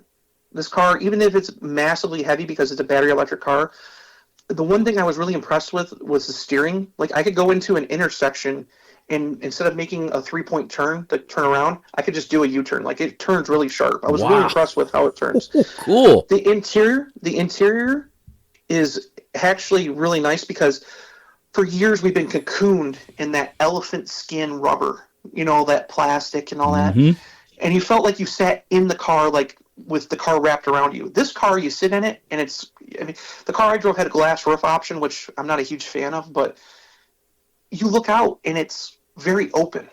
And you can see, the really cool thing about the Daytona is you can look down the hood, and because of that R-wing, if you sit up straight in your seat, you can actually see down in the road in front of you through that R-wing. Really? There's a lot of cool details. Oh, yeah, there's a lot of cool details to that car. It's big. I would say it's almost, wheelbase-wise, it's 1 inch longer, or wheelbase than the outgoing Charger was. A lot of people complain about the size that the current Chargers were big boat cars, but Scott, honestly, you drive a Cordoba. Oh, yeah. I have a Chrysler 300. That was considered a mid-size car. Yes, it was. And that thing is bigger than the new Charger. Jeez. So, I mean, to me, it's a comfortable car. The thing is if you're not an EV person, it won't sway you no matter what. It's too overpriced. It doesn't have the performance that other EVs do for a cheaper price. That's the big thing. But the price is what's killing it. Even with incentives on it, I feel that it's still too expensive. But it's a good car. And honestly, driving that Daytona made me so excited about the new 6-pack models that are coming out. Because even though this car will have more horsepower, I think it's not a Hemi, obviously, but I think once these people get their hands on a twin turbo car, again, I haven't drove it yet, so I don't know, but I think once they get their hands on this twin turbo inline 6, it'll be a game changer. I'm not saying that, it'll change the diehard Hemi people, but when you see the performance of these cars compared to the outgoing 2023 cars, I think it'll be game-changing. So if you go on Mopar Insiders this past week, I actually shot the two-door 6-pack cars actually out testing. So there's a black one that I took pictures of, and you can actually see that it doesn't have the R-wing design. It's got a power dome hood with a heat extractor on the front of it. The front end looks more menacing because it needs more cooling for the twin turbo inline six engines. But it still looks really good. And we're going to see those cars, even with the tariffs. Today, I'm posting an article. You've probably seen it. The same information got released this morning on the Detroit Free Press. But they're going to actually shut down Windsor for 2 weeks because of the tariffs. And then they're going to get ready to launch this new six-pack model in May. Originally, it was pushed back to to September. Then it was changed to June. But Dodge is eager because of the sales blunder with the Daytona to get these internal combustion cars into dealers. So by the end of June, even with the tariffs, we're going to see Dodge Charger Daytonas sitting in, or not Charger Daytonas, Charger six packs in dealer showrooms. So you'll be able to go buy one just as summer starts. Cool. The question I have is this: is like I listen to Autoline Daily and the Daily Drive for the Automotive News podcasts. And they always keep bringing up, the adoption to electric vehicles, the changeover or whatever, transition. Who made that decision? Well, the government I did. certainly didn't. No, the government did. Yeah. If you remember, back in the early 2000s, like when you would go to like the Detroit International Auto Show, the North American International Auto Show in Detroit.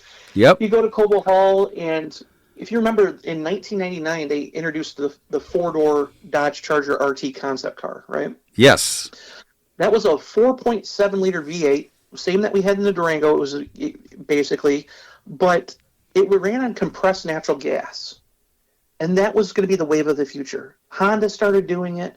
Then all of a sudden we seen hydrogen. Hydrogen was going to be the next big thing.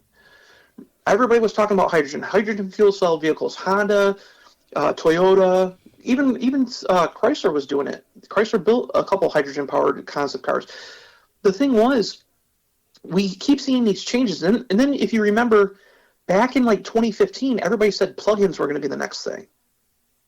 And barely did we get into the plug-in era, and now all of a sudden BEVs, full battery electric cars were pushed on us. The thing is we don't have the infrastructure for it here. Very true. The cost is too expensive. Really, you look at the Charger Daytona, it's funny because Dodge says, oh yeah, the RT, the base model Daytona right now that you can go buy is, supposedly they say it's $59,595. That's not true. And I had an argument with the people that are the communications people at Dodge for it, because I said, I released the pricing before they did, and I said, you have to buy that stage one package for that car. So that's an extra $1,500 on there. Plus, it doesn't include destination and all this other stuff. So by the time you're looking at a base model Dodge Charger Daytona RT coupe, you're looking at almost $68,000 for 2025. Yeah. That's not cheap at all. And what people don't realize is interest rates are still high. Mm-hmm. You can have an 800 credit score, and your interest rates are still 6.5%. Jeez. So you're paying well over $1,000 a month for a $65,000 car. It's crazy. And what people don't realize is these are not simple interest loans. These are loans that work like a house loan where they keep tacking on the interest based on what you owe. Mm-hmm. It's not like you're going to pay just 6% of $65,000. No, you're going to be paying that interest each month, and it keeps compounding up just like it does in a house. Yep. And there's one thing that there's several things about this, because I'm not an electric fan either, but the thing is I'm also 71 years old. It's time to start settling down, and yeah. Start getting rid of some stuff and whatever. John McElroy said a long time ago on Outline After Hours, he says, gasoline's not the answer. Diesel's not the answer. Electric is not the answer. Natural gas, compressed natural gas, hydrogen, electric, none of those, or the hybrids thereof, is not the answer. What he said was, the key word is not what I said was the source of the energy. The key word is the. Because everybody seems to think, and all through the years, that this is going to be the answer. This is going to be the end-alls and everything else. But that's not the case. He said what needed to be done is you take all of those, and there's a place for all of them. Not everywhere for one thing is not going to do everything, but you take all these sources and you spread them out with where they would work the best. And they don't want to do that. And I remember a long, long time ago at the Cleveland Auto Show, the Cleveland Electric Company had an electric-powered Ford Ranger pickup truck. This was in the 90s. And I asked them, I said, because, range anxiety still goes on today, just like it did back then. I go, why don't you put, you have a shaft that goes out to each wheel, 4 wheels. You look in these gasoline-powered cars, they have something that runs off a belt that turns it, and it has a shaft around it with a stator called an alternator. Why can't they put an alternator on each wheel shaft to continually charge the batteries? They had no clue what I was talking about. And I don't know why they don't do that today to up the range. But what do I know? So, well, like Ram's got that new Ram Charger pickup that's coming out. Yes. And so it's going to have a Pentastar V6 under the hood that's going to work with an inverter, 150 kilowatt inverter. So you can pump gas in that thing. You can charge it. It's going to have a 92 kilowatt hour battery pack. So you'll be able to charge it, drive around, and then once the battery depletes, you can run it as a generator product. So basically, when you're driving down the highway and let's say the battery gets down like 5%, it'll kick on the Pentastar engine and charge the battery as it's going. Basically what the Chevy Volt did, 15 years ago. Yes.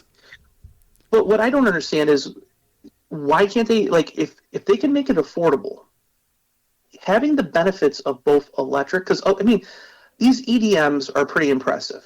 The amount of power that they can do, like if you look at the Ram Charger, the new Ram Charger coming out. Yep. Right, I actually put a deposit down on one. I don't think I'm going to get it because I think it'll be too expensive. But I wanted to, have a chance if it was going to be a big thing. You look at the EDMs.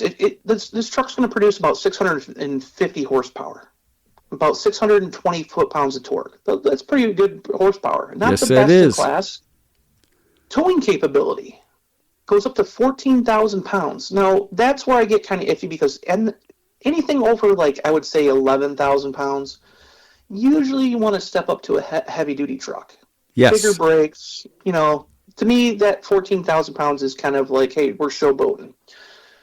Payload capacity, because you don't have the engine and stuff like that. You do still have an engine, but you have less weight underneath the car. Basically, payload goes up to 2,625 pounds, which is crazy because, I had a 2019 Ram 1500, and the payload capacity for that was 1,800 pounds. So that's kind of good.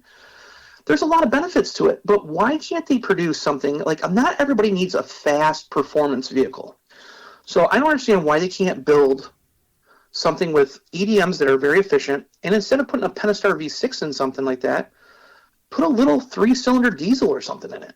Something very small, something that's very compact, lighter, because obviously with EVs, you want the lightest vehicle possible. I just never understood why they didn't do that even. I fully agree.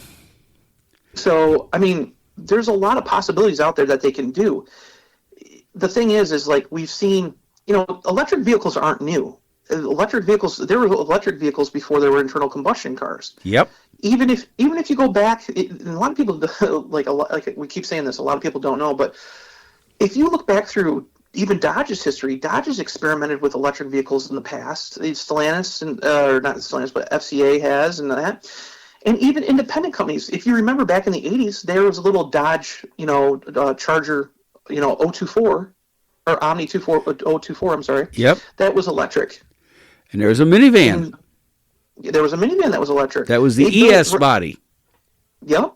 And they also built Ram 1500s that were all electric for, and they also built Town and Countries that were all electric for the Postal Service. Yes. There's lots of different vehicles that they built. The problem is you get these vehicles and they're too darn expensive. That's the killer. People would adapt more if these cars were affordable. And it's going to take, if you look at how much technology's changed in the last 15 years. I mean, look at our cell phones and stuff. There's so much gadgets on our cell phones, we don't use half the stuff. Amen. I'm lucky if I use a fourth of them. Like I'm a professional photographer, right? So I have like $40,000 in camera gear, and I carry around like a 150 to 600 millimeter lens, all that stuff. My cell phone can take sometimes just as good as shots. Mm-hmm. So technology's come a long way.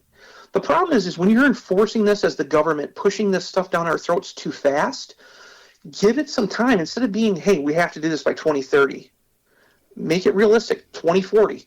10 years, battery technology will be way ahead of where it's at. We're already talking solid-state batteries.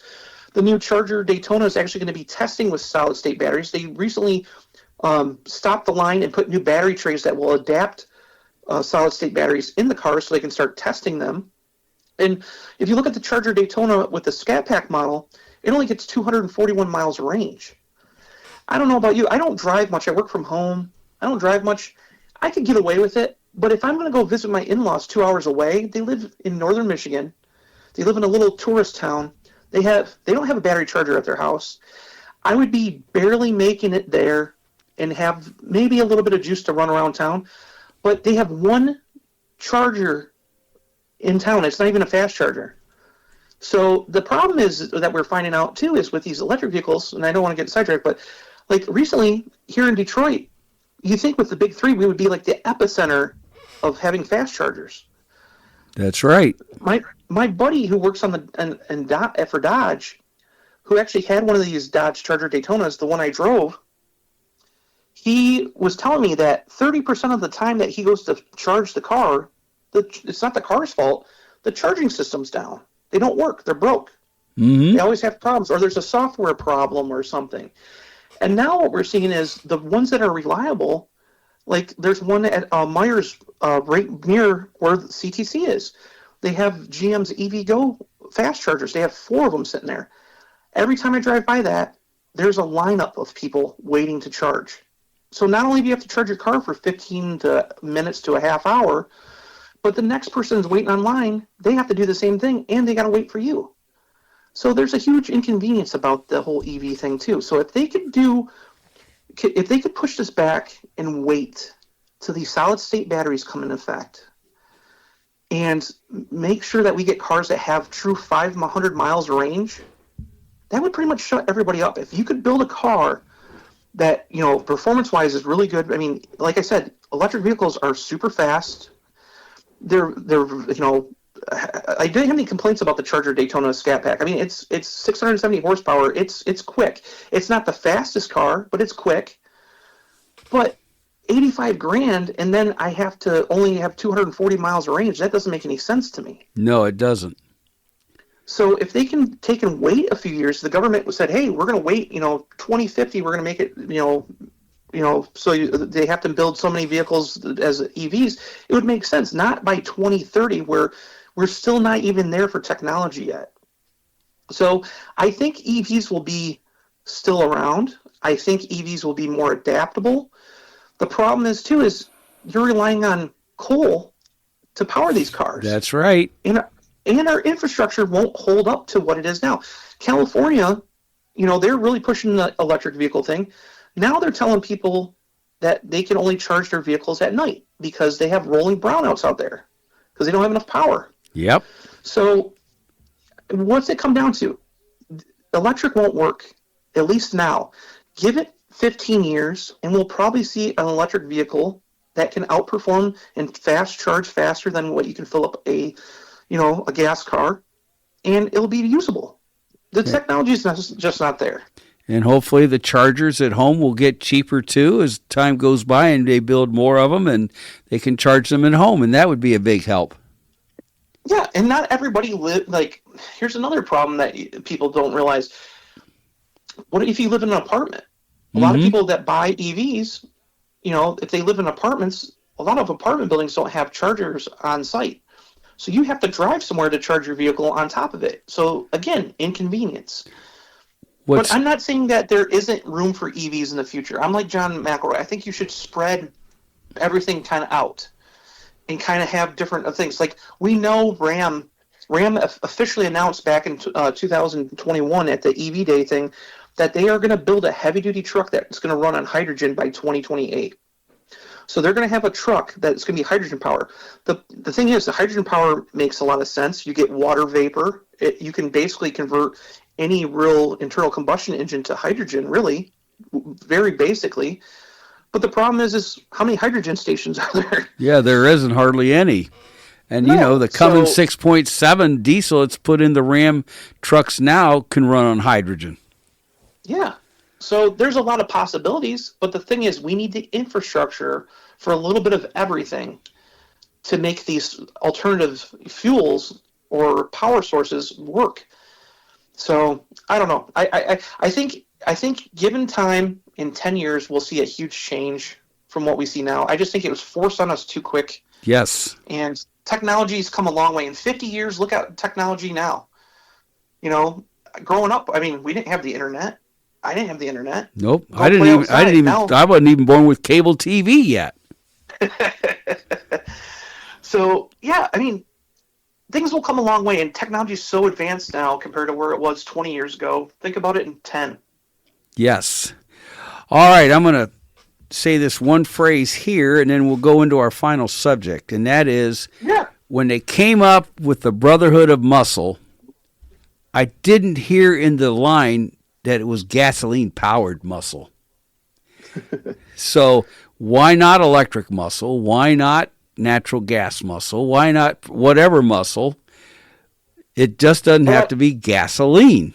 And that's where the Charger comes in. And to me, it's at a good starting point. It is. I think that, I don't have a problem, like I said, with the car. The problem I have is with the price of the car. Absolutely. If that car was more affordable, I think that more people would be more adept about it. Again, when I drove the car, I was pretty impressed with how it drove and everything. I really liked the car. It's just the whole, when you look at the $85,000, and that doesn't include taxes and everything. So by the time you're done, you're looking at a $92,000 car. Now, mind you, we've been seeing tons of incentives on these cars because they can't sell them.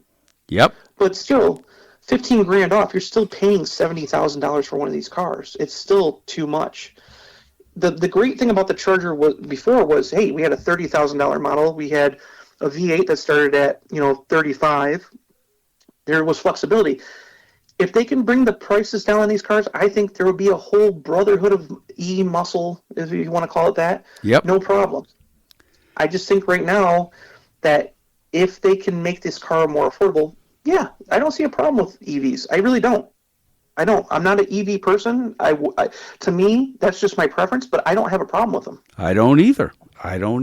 So, all right, the final subject, which I know people would love to talk about, segueing from the Brotherhood of Muscle, is the Hemi.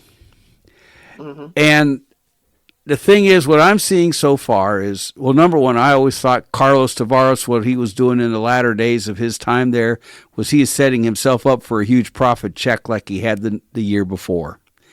And he did it at the price of all of us, workers, purchasers, whatever. So, but, he got rid of the Hemi. And you know my position on this also is they should have had a Gen 4 Hemi out 5-6 years ago to keep the momentum going, something that'd be leaner, meaner, better on fuel mileage and pollution. They have a new starting prop, start with a clean sheet and build a more efficient Hemi V8 engine. Now, people out there are praising. Of course, I wish they have this kind of praise with their government as compared to bringing back the Hemi. But you have all these people on YouTube, whatever, saying, well, Dodge screwed up. Yes, they did by not offering the Hemi. But why they think they've won a victory with what's going on so far where they're bringing them back. I'm looking at this as a CYA mode, cover your tracks. We got to get sales back up again, so let's bring this back. I don't see it in anything new. I see it in current platforms that used to have it before. I have not read where it's even going back in the Grand Wagoneer or the Grand Cherokee. So, what's your opinion with what's going on with the Hemi? So, and first off, am I right of what I've said so far? Yeah. Okay. So, the reason why the Hemi was discontinued is pretty basic. Carlos Tavares, love him or hate him, most people hate him, wanted to cost cut everything. We've seen nothing but cuts in the last 2 years, whether it be jobs, if you look even at their vehicles, like you look at the Dodge Durango, for 2024, you can't get fog lights in the thing anymore. Like they've been cutting stuff. The Ram 1500 for 2025, they cut out LED tail lamps and daytime running lights, like basic stuff out of their mainstream models. Like it doesn't make any sense. There's been cost cutting across everything. The thing is when he wanted to get rid of the Hemi, the reason why was they were paying Tesla millions and millions of dollars for credits. Yes. In order to go forward. But the thing was, they were making that money back by selling what they were. I agree with you. They should have updated the cars and the engines way back when. There was a very interesting interview with Tim Kuniskis about 1.5 years ago on Autoline After Hours.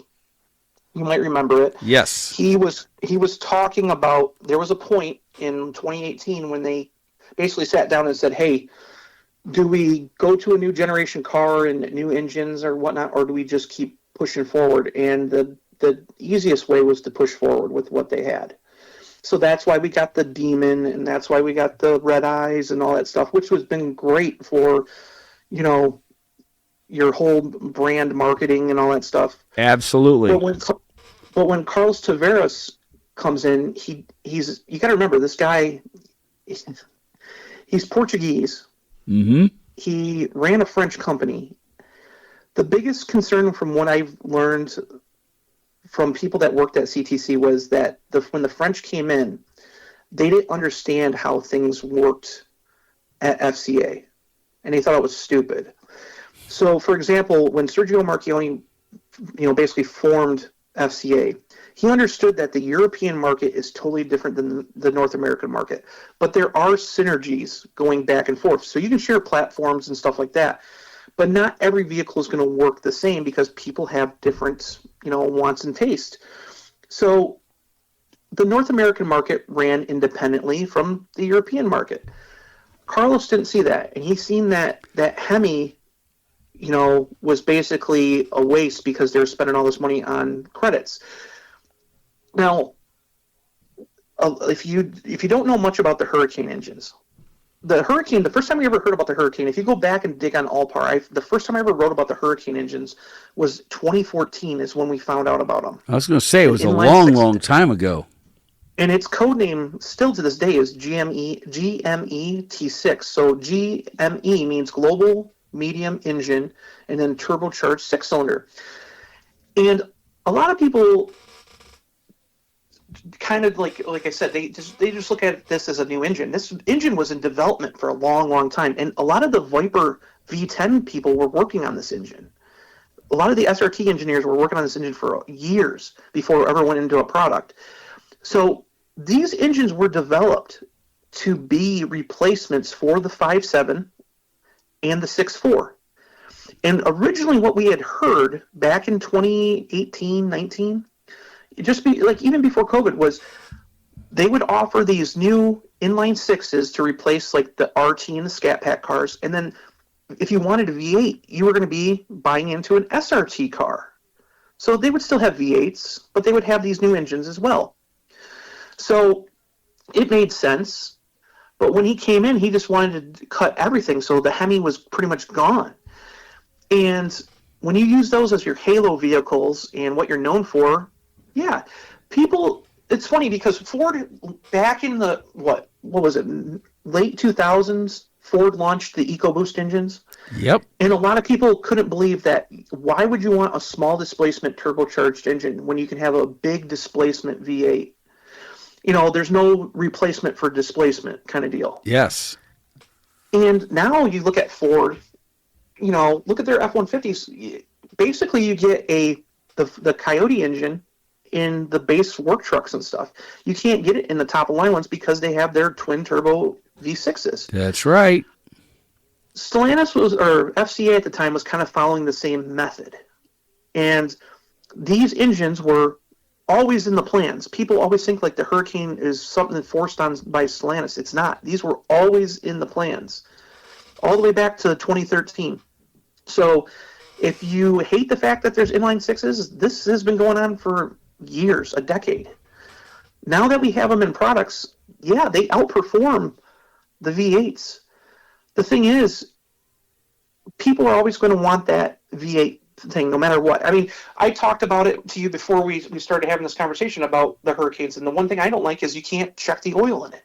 It doesn't have a dipstick. It relies on computers, like sensors, So there's certain things that people will like about these Hurricane engines and some things people will hate. And people are always afraid of change, just like the EV thing. Yes. So they're bringing back the Hemi V8 in certain products, yes. We haven't heard if it's going to go back in the Wagoneer. We haven't heard if it's going to go back in the Grand Wagoneer. My cohort, Jared Belford, posted a huge article that it was coming back and that Dundee engine plant was going to be building these engines. That article got kind of twisted because eventually we'll see Hemi production make it back to the U.S. from what we were told.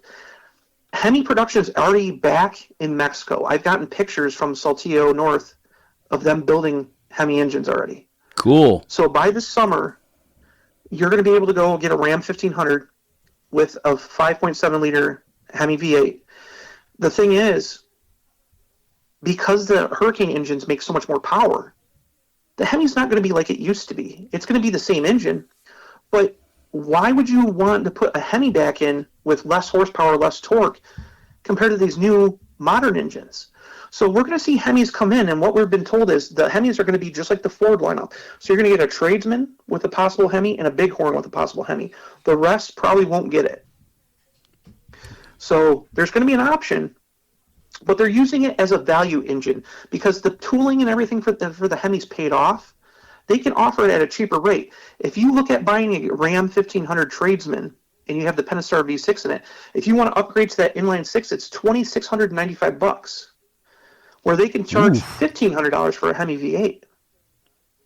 So any kind of lowering the prices, because Tim Kuniskis has been very vocal about he wants a lineup of sub $50,000 Ram pickups. This is one of those keys. It's not going to be like, hey, we're going to put Hemis and everything. They are going to bring the TRX back. That's the Halo vehicle. That makes sense. That's something that people want. Absolutely. That's going to be a $100,000 vehicle. How many people are going to go out and buy them? Very true. So ultimately, what we're going to see is a return to the Gen 3 Hemis, and what we've heard, and I can't confirm any of this, but they will eventually be working on a Gen 4. It's not going to be anytime soon. We heard that there's going to be a variant of a new Gen 3 engine coming when eventually they come to Dundee.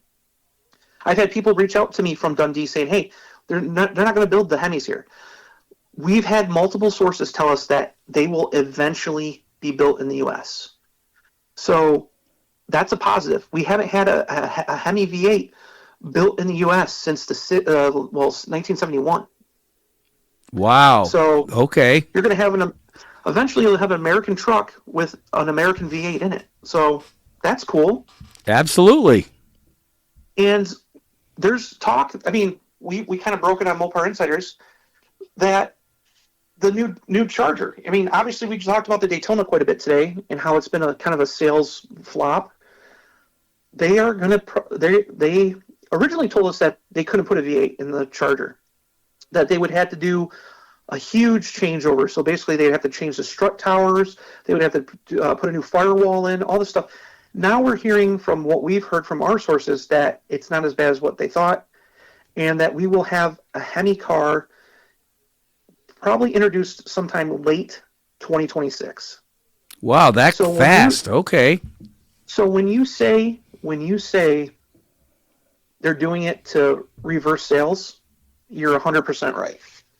They basically had a town hall meeting when they came back to CTC. I think it was March 5th. I think they had this town hall meeting. Antonio Filosa, who's the COO, was on there, and Tim Kuniskis was on there, and they told everybody in the company that the Hemi's back, and that they're going to start building cars that people want, because unlike Carlos Tavares' whole method, Carlos had this thing where we're going to charge a premium for the cars, we're going to build less, which is good for us because we don't have to have the assembly line working all the time, so we don't have to pay overhead, we don't have to do this. It's all cost-cutting stuff, but we're going to charge more for our vehicles.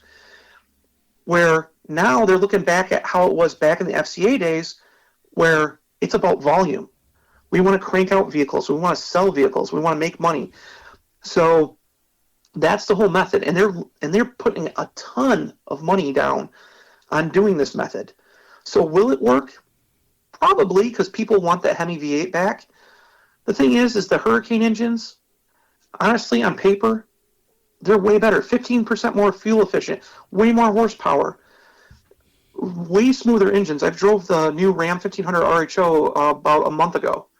I absolutely love that powertrain.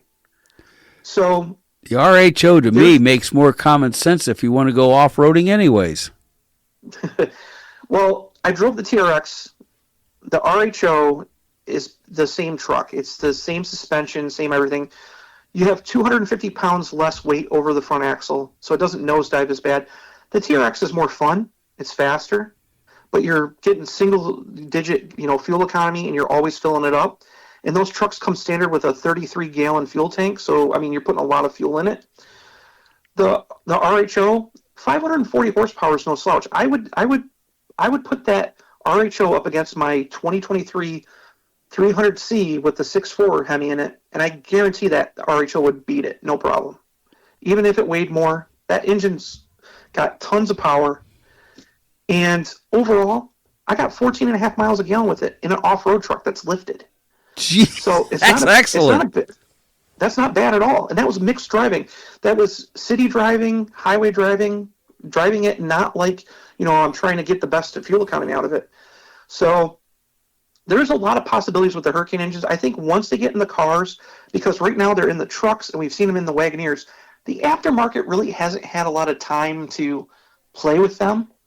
But now that they're in a muscle car, I think that the aftermarket will adapt and start making performance parts for these engines that will have no problem for people to kind of get on board. Ford did something very similar in Australia, almost 15 years ago. They introduced the Barra engine, which was a 4-liter inline-6 with a single turbo. And people really didn't like it at first because they liked their V8s until they started seeing the power that it can make. And they found out that engine was actually better. And if you go on YouTube and type in Ford Barra engine and watch some of the videos, you would be astounded at how crazy some of the inline-6 stuff is. And Australians love to drive fast. Yeah. And we've already seen that the Hurricane in stock form. There was a girl who had a second-gen Dodge Dakota RT at Roadkill Nights. She recently went 9 seconds, like 9.98 in the quarter mile with a stock Hurricane inline-6 high output motor, stock 8-speed automatic, so 8 HP 75 transmission, and she ran about half the strip with nitrous, like 100 shot of nitrous, and she ran in under 10. So they're looking at running 8s with this thing with a different transmission. So we'll see. There's a lot of potential. Yes, there is. People have to kind of wait and see what goes on. It's still kind of new. We haven't even got the cars out to the market yet, and you go online and people are saying, "Oh, it's going to be a failure. It's going to be terrible." No, it isn't. No, I don't think so. You brought up one. I got one more small subject here. It just came up. Diesels and power wagons. To me, I knew the real reason why people always say, "Why did they put a diesel in the power wagon?" And I told them, I said, it's because it's the ultimate off-road vehicle, and to put a 5,000-pound Cummins engine in the front end takes away being an ultimate, because you're going to have your front end sink into the mud.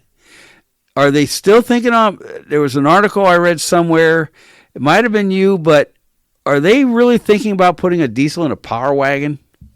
So there was a thing that was leaked online that somebody said they were in a dealer meeting, like a business meeting, and they basically put a list of stuff down saying that the 6.4 Hemi is coming to the pickups. We haven't heard anything like that. They said that the minivans, we're getting a new FAV, or Family Adventure van package. They already have that out. Yep. I can't guarantee how accurate that is. To me, it doesn't make sense, because one is the big thing about the Power Wagon is it's got a worn winch on the front. Yes. And if you put the Cummins in it, you can't fit that worn winch. So unless they do something crazy like that, the real reason, like I look at it, is they just introduced the Rebel package to the 2500 2 years ago. Yes. You can get that with a Cummins or a Hemi. The only difference between the Rebel and the Power Wagon is its electronic disconnecting front sway bar. Yes. So do I see them doing it? I mean, they could, but are you going to remove the winch and stuff? I mean, they could, but we haven't heard anything official or anything, even from our sources, that said that's true. So I don't think it's going to happen. I don't. And I don't understand why, when they had these dealership meetings or whatever they were, that why didn't Stellantis explain to them why it does not come with a Cummins?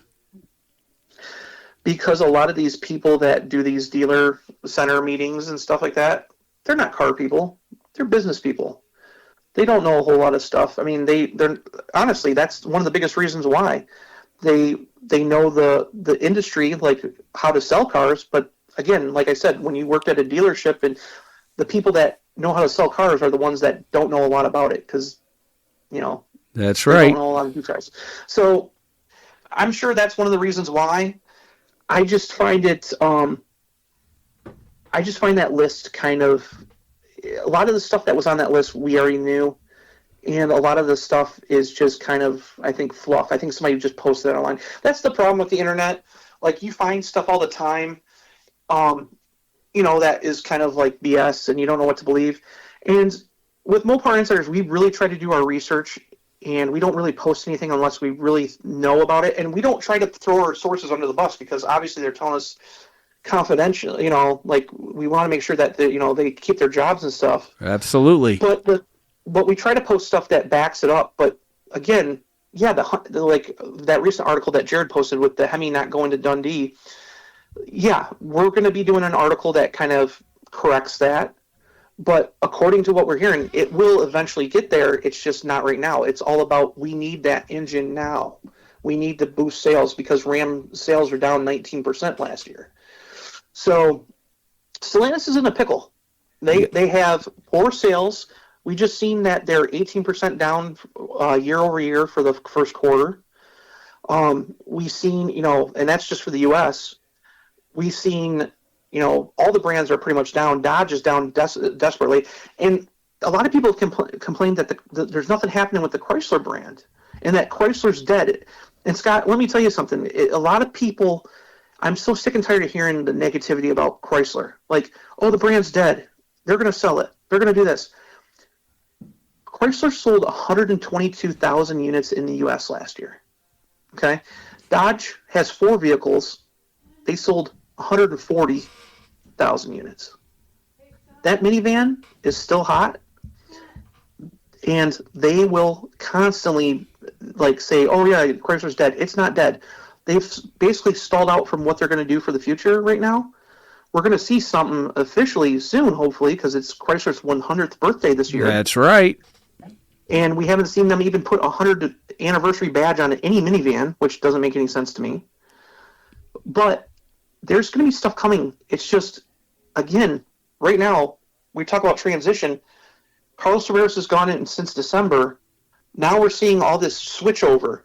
So they're going to build a crossover. We know that for sure. But it's been suspended, probably because we're going to hear an announcement very soon that Chrysler will not be an all-electric brand.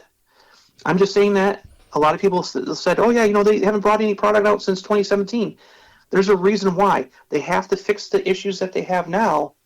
They're not just going to throw a product out there just to push product out there and have it fail like some of the vehicles that they've had recently. Yes. So yep.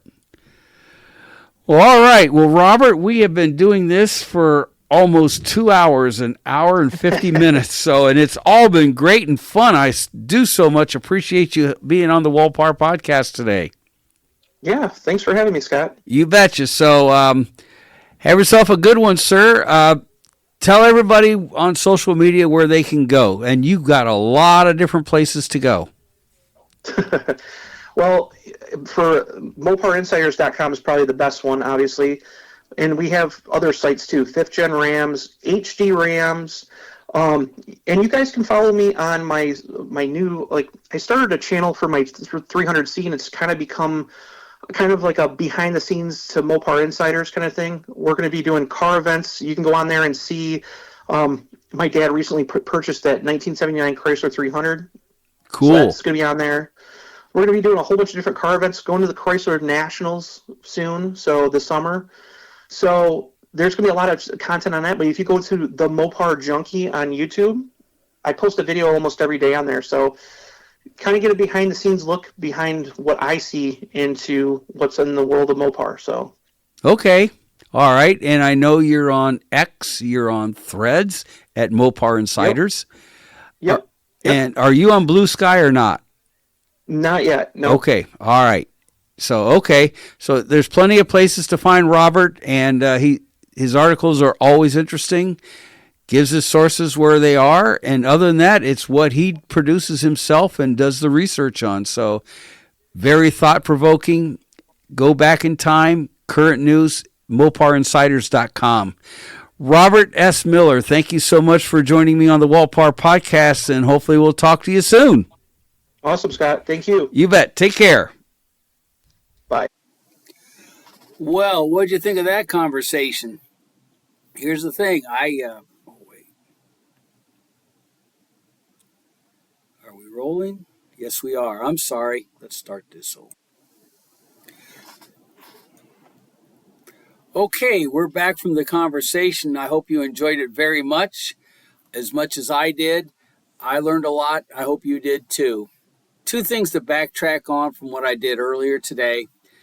Number 1, at the drag strip, at New Haven, Indiana drag strip, his admission fee is no charge for kids 15 and under. Normally you hear the 5 or 6 years of age or 8 years of age and under.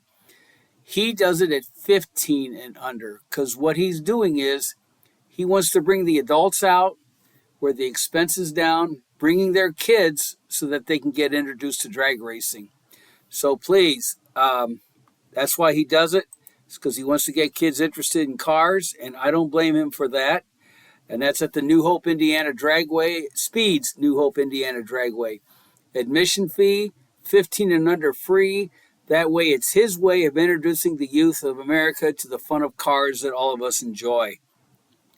Secondly, I wanted to talk about the Power Wagons and the history of the Power Wagons. When they came back out, in 2006, the Power Wagon was not meant to haul loads. It was not meant to carry loads. It was not meant to go down the track in 0 to 60 in 1.5 seconds. This vehicle was made strictly for off-roading. And of course, you saw the articles where they can't put the diesel in because you can't run the winch. That's not the only reason.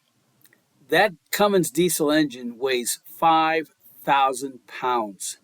So it makes the front end, like you heard us talk about earlier, very heavy. When you're talking about driving in the mud, which I've not done any off-roading, but I know you need to have balance in your vehicle. And that's why it only came with the 6.4 V8 or just a V8 and never a diesel. It's because it's to keep the vehicle balanced so you don't go sinking in the mud, crushing rocks as you're climbing them and anything else. It's made strictly for off-road. I mean, you can drive it on the highway, don't get me wrong, but it's made to do best off-road with the fun of off-roading, not so much for pulling power or anything else. You can get, like you heard us earlier, if you want a diesel that has most of the equipment that the Power Wagon has, get yourself a Ram Rebel 2500. That way, you get your diesel engine if you want it. But that's the reason why, after all of these years, since 2006, almost 20 years, why they have not put a diesel in a Power Wagon model. That is the main reason. All right. Thanks again so much to Robert S. Miller of Mopar Insiders for that great conversation. Now, let's get here. You know, it starts long and it gets shorter as the year goes by. But let's go down the show calendar for 2025, what I have so far. And I'm still working on some of the events I don't have yet, but this is what I do have, and that is confirmed. April 25th and 26th, I'm doing this podcast on Sunday, April 6, 2025. April 25th and 26th, 2025, in the great state of Alabama, Mopars at the Battleship, benefiting Children's Hospital in New Orleans, Louisiana, and Mulherron Home in Mobile, Alabama, to be held at the USS Alabama Battleship Memorial Park in Mobile, Alabama. The hosting club is the Big Easy Mopar Association. Go to bigeasymopar.org. Plus, there will be the Jeep Invasion show will be a part of it as well. They'll have their own show area and awards as well. On June 14th, 2025, it's the Cullman, Cullman, Chrysler Dodge Jeep Ram presents Mopars by the Lake at Sportsman Lake Park in Cullman, Alabama. Hosting club is Pentastar South. Pre-show get-together is on the 7th at 806 Mark Street Southwest in Coleman. That date may be wrong. I'll have to double check. But early vehicle registration is at $25. Day of show is $30. The show goes on from 8 a.m. until 3 p.m. For further information, call Robert at 256-734-1064 or Brenda at 256-590-2949. There is a flyer on my Instagram account. Search WaltPar. Learn how to talk, Scott. In the great province of Alberta, Canada, it's Western Canada's largest Mopar show, Western Mopar Madness, at the RAD Torque Raceway in Leduc County, Alberta, Canada. Show time is from 8 a.m. until 4 p.m. Racing goes from 10 a.m. until 6 p.m. The hosting club is the Edmonton Mopar Association, EMAWMM.com. That's the website to go to for more information. In the great state of Arkansas, May 30th and 31st, it's the 10th annual Mopar Mania. Friday night, the 30th, in a location to be determined. The car show on Saturday, the 31st, will be at the Jacksonville, Arkansas Community Center in Jacksonville, Arkansas. Go to moparmania.net for more information. June 21st, the 4th annual Turpentine Creek Mopar Classic at Turpentine Creek Wildlife Refuge in Eureka Springs, Arkansas. Show goes from 9 a.m. until 3 p.m. TCMOPARclassic.com for more information. The great state of California, May 3rd and 4th, 2025. Spring Fling number 37, all Mopar show and parts exchange at the Woodley Park in Van Nuys, California. The hosting clubs, there's two of them, Southern California Mopar Car Club and Chrysler Performance West Club. CPWclub.com for more information. There is no date, there's no information yet on the fall fling that they have, but that was the spring fling. September 27, 2025, the 33rd annual fall finale at Sierra Bicentennial Park in Clovis, California. $30 entry fee if you're registered by September 15th. After September 15th, it's $40 and also the day of the show. The hosting club is the San Joaquin Valley Mopar Club. Go to the website. It's SANJOAQUIN ValleyMopars.com. October 5th, it's Mopar Day in the Park at the Hagen Community Ranch in Rancho Cordova, California. I don't have any other information than that. Hosting club is the Capital City Mopars, the great state of Connecticut. May 17th and 18th. It's the 45th annual Mopar Expo and Swap Meet at Papa's Chrysler Dodge Jeep Ram in New Britain, Connecticut. Goes on from 9 a.m. until 3 p.m. Hosting club is Mopars in Motion. Make sure you contact Ralph Barbagello at 860-416-1228 or go to moparmotion.com. Also, you'll need that same contact information for September 21st as the 17th Annual Innovators Show and Shine All Mopar Show and Swap Meet will be at Artioli Chrysler Dodge Jeep Ram in Enfield. That's E-N Field, Connecticut. Show goes on from 9 a.m. until 3 p.m. Again, Mopars in Motion is putting on the show. Ralph Barbagello, 860-416-1228. Mopars in Motion is the website, so look it up. All right, in Florida, the Citrus County show has already been done. It was normally held in April, and they had a great turnout as well. I talked to a member of Mopars of Ocala. They had a great turnout at the Florida Mopar Association show that happened in March. The only one I have so far, there's a couple other shows I got to check on. The one is at Chiefland Dodge in Chiefland, Florida, that the Mopars of Ocala puts on. The only show I have right now in Florida is November 1st and 2nd, which is Mopars with Big Daddy at the Garlits Drag Racing Museum in Ocala, Florida. Phone 352-245-8661 or go to garlits.com for more information. Here we go. A lot of this is going to be the same information, but then not. June 1st in the great state of Illinois, the Mopar Madness 2025 will be held at Kazi Corner Hot Dogs, Beef, and Catering at 1250 75th Street in Downers Grove, Illinois. The hosting club is the Chicagoland Mopar Club. Contact Steve Burtock at hockey4sb@gmail.com or call him 331-645-7500 or Ron Jones at sprBrdron@yahoo.com or call him at 630-546-3855. Chicagoland Mopar for more information. On June 23rd, Mopars at the Park. There's several Mopars at the Park. This one is in Illinois from 9 a.m. until 4 p.m. at the Fox Lake Veterans Memorial Park, Fox Lake, Illinois. Show entry fee is $20. Spectator admission is free. Again, Chicagoland Mopar Connection is the hosting club.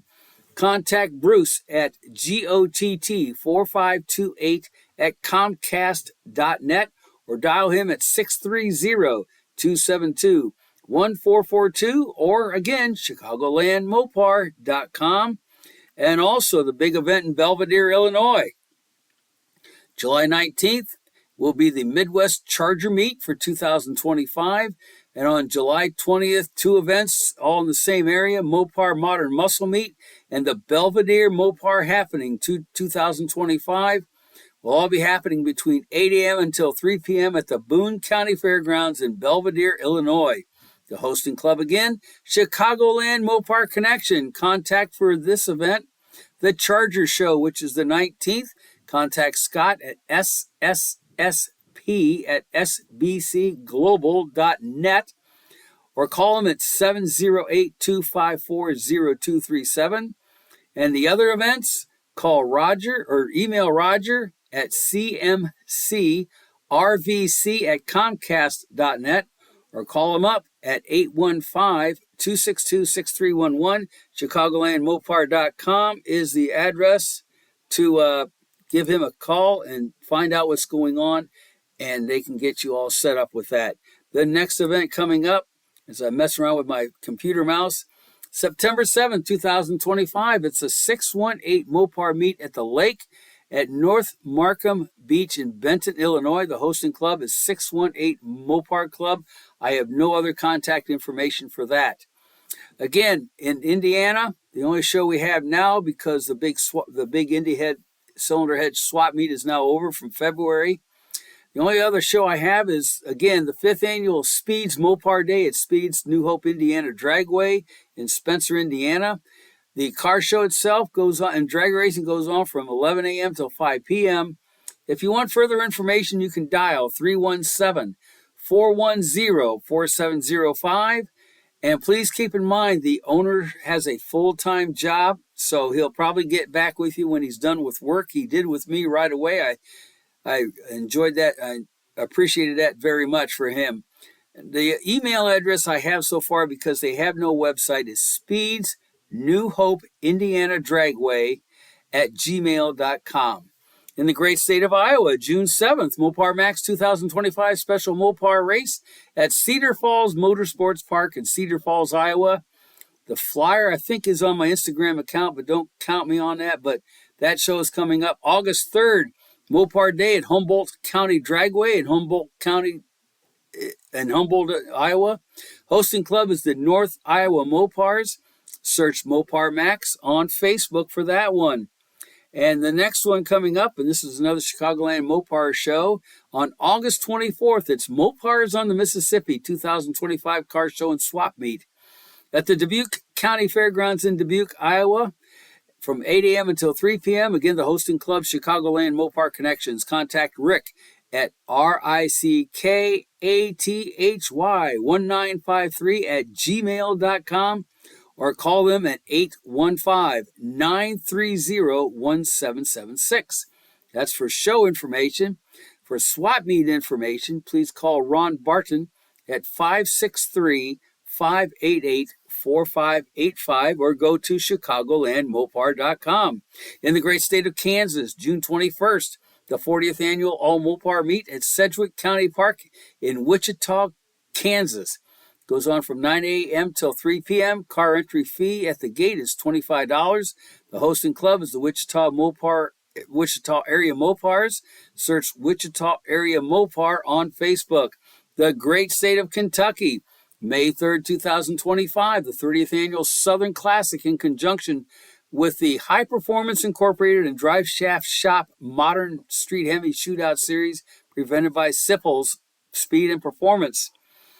At Kentucky Dragway, Clay City, Kentucky, contact at 606-663-2344 or Mopar Southern Classic at gmail.com. September 12th through the 14th, it's the Holly Mo Party at Beach Bend Raceway Park at Bowling Green, Kentucky. You can go to moparty.com. Dear friend of mine, Ron Cook from the Ohio Mopar Group, found a video of the current situation going on down there at Beach Bend.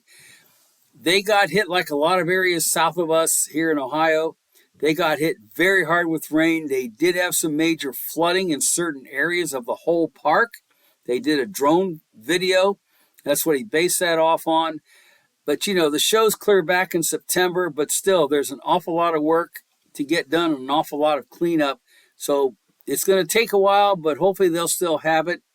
I have Jimmy Davis on contact. I should give him a call a little bit later on and see how it's going there, how the cleanup's going, what their plan of attack is, and just take it from there. But Beach Bend got flooded pretty good, so they'll have some cleaning up to do and everything. But I'm hoping they should have everything in ship shape, and I'll find out from Mr. Davis on that. October 3rd through the 5th, Mopar Drag Fest at London Dragway in London, Kentucky. Contact Craig Boone at 606-231-3446 or Bob Rogers at 859-338-6850. In the great state of Louisiana, April 3rd through May 4th, it is the annual Chrysler 300 Club International Spring Meet.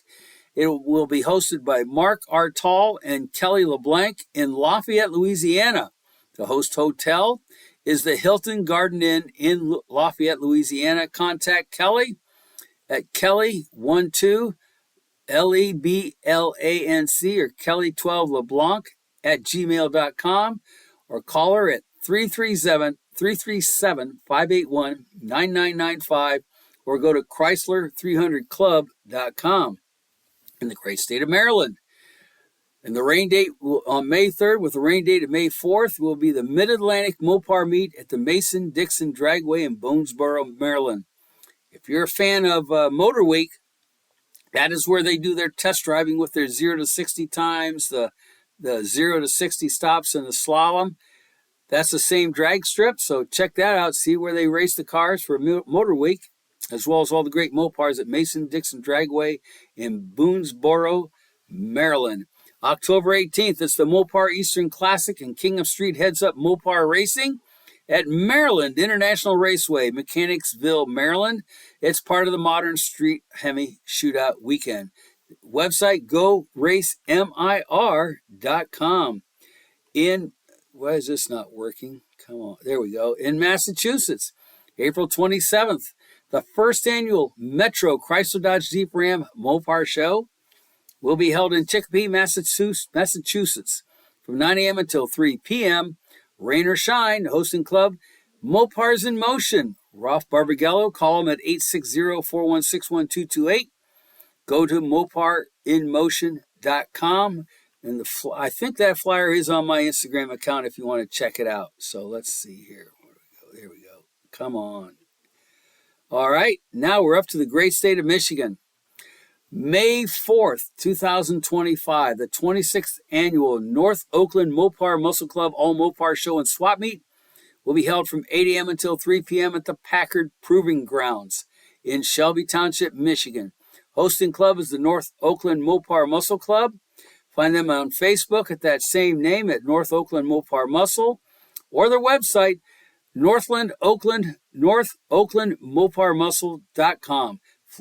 And the next event, September 20th, is why is this not work? There, that's what I need. It's right over there. Okay, September 20th, 13th Annual Michigan Mopar Muscle Club All Mopar Car Show and Swap Meet will be held from 8 a.m. until 3 p.m. at the Hub Stadium in Auburn Hills, Michigan. Hosting club is the Michigan Mopar Muscle Car Club. Go to MichiganMoparMuscle.com or email showinfo@MichiganMoparMuscle.com. In the great state of Minnesota, it's one of the greatest shows of the Mopar season. It is the Midwest Mopars in the Park Car Show and Swap Meet, be held May 30th through June 1st. New location at the Dakota County Fairgrounds. This is where they had it in the past. They went back to it. I talked to Wade Gerard, who we did an interview here on the WaltPar Podcast.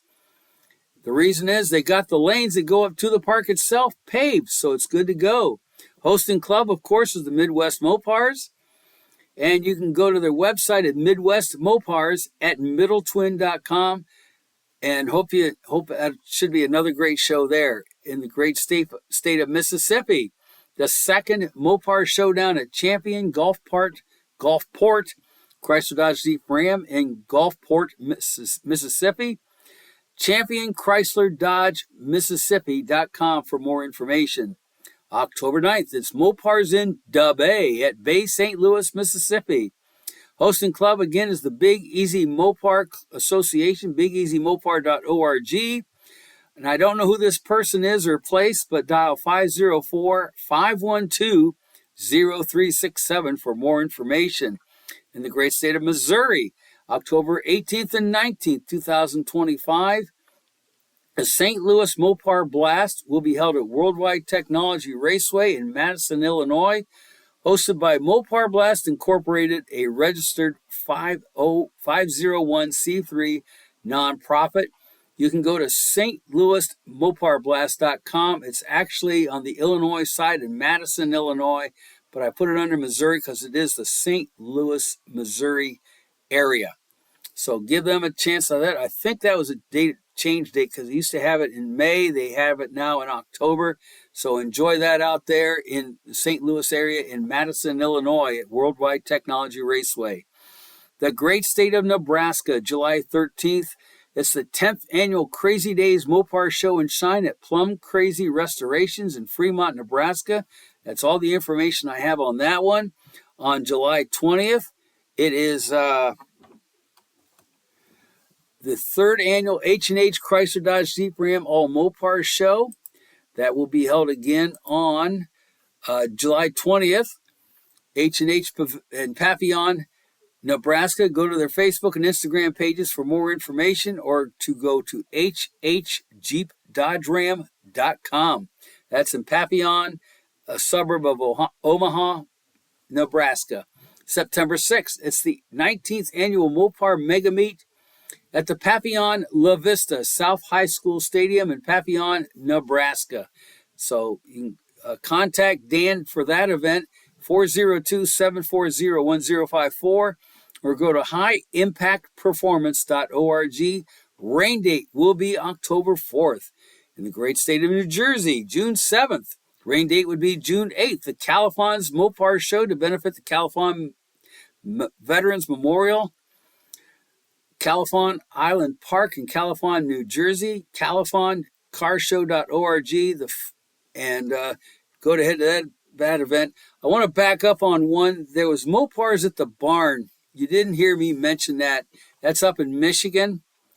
That was always a good event, but now it has been turned into an all-makes muscle car show. That's why I didn't mention it earlier. Mopars at the Barn will be an all-makes show this year, and that's why I did not mention it earlier. In New Mexico, June 14th, the 28th annual Mopar Muscle Club of New Mexico Mopar Fest at Haynes Park in Rio Rancho, New Mexico, from 9 a.m. until 3 p.m. nmmoparfest@yahoo.com or moparclub.com. In the great state of New York, June 8th, 15th annual Western New York Mopars all-day Mopar gathering and drag racing at Lancaster Motorplex. I'll get it out. Lancaster Motorplex at Lancaster, New York. Hosting club is the Western New York Mopars, August 13th through the 17th. It's the annual Chrysler 300 Club International Fall Meet hosted by Jamie Hyde, Ron Klinzer, and Bob Merritt in Buffalo, New York. This is for the Chrysler 300 Club Fall Meet. September 14th, Mopars at the Valley Car Show Swap Meet at Lebanon Valley Dragway in East Chatham, New York.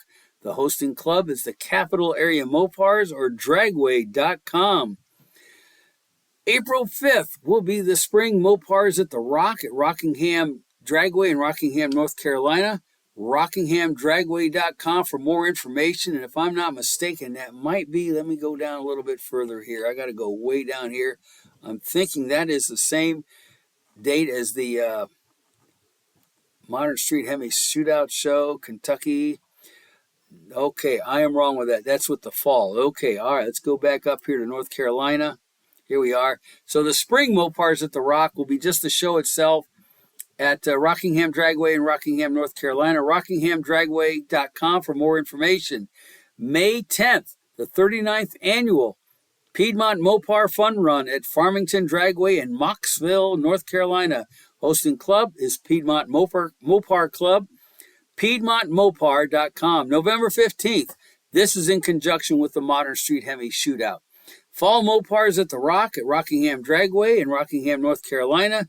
You can get more information on the entire event at RockinghamDragway.com. The state with the most Mopar events, the great state of Ohio, where I'm from. May 2nd and 3rd, it's the annual Mid-Ohio Mopars All Mopar Swap Meet and Car Corral, which will be held at the Wayne County Fairgrounds in Worcester, Ohio. Hosting club is Mid-Ohio Mopars. Go to midohiomopars.us for more information. May 3rd as well is the Mopar Spring Dust-Off at Quaker Steak and Lube in Polaris in Columbus, Ohio.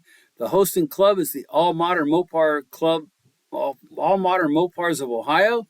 Go to Ammo Car Club on Facebook. Search there. This is a great event. I've been to it in the past. I won't be able to be there because I'll have to help out with the Mid-Ohio Mopar Swap Meet since I'm a member of the club. This is a great event. They moved it till May. Hopefully more cars will be able to get there, and this might be a little bit warmer then. So always a great event, the Mopar Spring Dust-Off. May 17th, it's the 10th annual Thomas Fest at Thomas Chrysler Dodge Jeep Ram in down southeast Ohio in St. Clairsville from 10 a.m. until 2 p.m. I'm not sure if the Raminator will be there or not. It may not be, but dial 740-695-0452. Ask for Robert Thomas or go to thomasautocenters.com. I've been to that show in the past, a couple years ago. It's a great little event. Always having fun driving through the hills getting down there. June 7th, it's the 26th annual St. Mary's Mopar No Car Cruise-In, put on by St. Mary's Chrysler Dodge Jeep Ram in St. Mary's, Ohio. Registration begins at 9 a.m. The cruise-in starts at 2 p.m. Contact Brian Engel, that's Engel, for more information at 419-305-6552. June 8th through the 13th, it's the Dodge Brothers Club Meet in Berlin, Ohio. That I don't have any other information on that, but what that is, the Dodge Brothers Club are Dodges. They were built by the Dodge Brothers between 1914 and 1928. They'll be meeting in the heart of Amish country. It could be a great outing. The wife can do some shopping in all the shops around there. It's in the middle of Amish country, but they will be meeting there June 8th through the 13th. June 8th as well will be the 17th annual Mopars at Junction Auto Chrysler, Dodge Jeep and Ram in Chardon, Ohio. The show car fee is $25 in advance, $30 the day of the show. Swap meet space for a 20 by 20 space is for $30. Rain date will be June 16th. Contact Mike during business hours at 440-286-6161 or 440-946-5577. After business hours, 440-221-2523. And I'm still finding out about a show at Plaza Inn in Mount Victory. August 1st through the 3rd, it's Mopars at 42 at Mopars at 42 at Dragway 42 in West Salem, Ohio. You can go to dragway42.com for more information. It is also the site of the 34th annual Mid-Ohio Mopar Show, which will be part of the event. It will be held on Saturday, the August 5th, with a rain date of Sunday, August 3rd. And the flyer for that event, I know, is on my Instagram page, August 8th through the 10th. It's the 43rd annual Nationals that will be held at National Trail Raceway in Kirkersville, Ohio, east of Columbus. Moparnats.org, and check out their Facebook page for more information. September 21st, the annual Chrysler Car Club, Classic Chrysler Car Club of Toledo Car Show at Yark Chrysler Dodge Jeep Ram on the Central Avenue Strip in Toledo, Ohio. Call Dan Russell, 419-466-3863. I know that flyer is on my Instagram account. September 18th through the 21st, the third annual Ken Galley Mopar Mania, presented by Edelbrock Performance. It was formerly known as the World of Mopar. It will be held at Summit Motorsports Park in Norwalk, Ohio. SummitMotorsportsPark.com for more information. In the great state of Oklahoma, its date changed from May, October 3rd and 4th. It used to be in May. It's the 5th annual Southern Plains Mopar Fest, hosted by the city of Bristow, Oklahoma, and the Bristow, Oklahoma Historical Society in Bristow, Oklahoma. SouthernPlainsMoparFest.com for more information. They're still raising funds to save the Chrysler dealer tower that's there from the dealership that used to be at that location. November 1st, 2025, 19th annual Mopars at the Park Car Show Drag Racing Swap Meet at Tulsa Raceway Park in Tulsa, Oklahoma. Dial 918-645-9078 for more information, or email LexiF, LEXIEF at VALORnet.com or Facebook.com Lexi Fowl. That's LEXIEFOWLE. In the great province of Ontario, Canada, Mopar Day will be at St. Thomas Dragway in St. Thomas, Ontario. Contact Jarrett Spiret at JSPRIET at STTHO or at St. Thomas or stthomasdragway.ca. Phone 519-775-0001, or the hosting club will be the Western Ontario Mopar Owners. July 26th is the third annual Motor City Mopar Show, put on by Motor City Chrysler. In Windsor, Ontario, Canada, the hosting club is the Windsor Area Mopar Muscle Club. More details on the Facebook page, which is WAAMM, at their Facebook page, and look under events. The great one in Canada, the August 16th and 17th, it's Mopar Fest, Canada's largest all Mopar car show, from 8 a.m. until 4 p.m. each day at 251 Jacob Street in New Hamburg, Ontario. MoparFest.com for more information.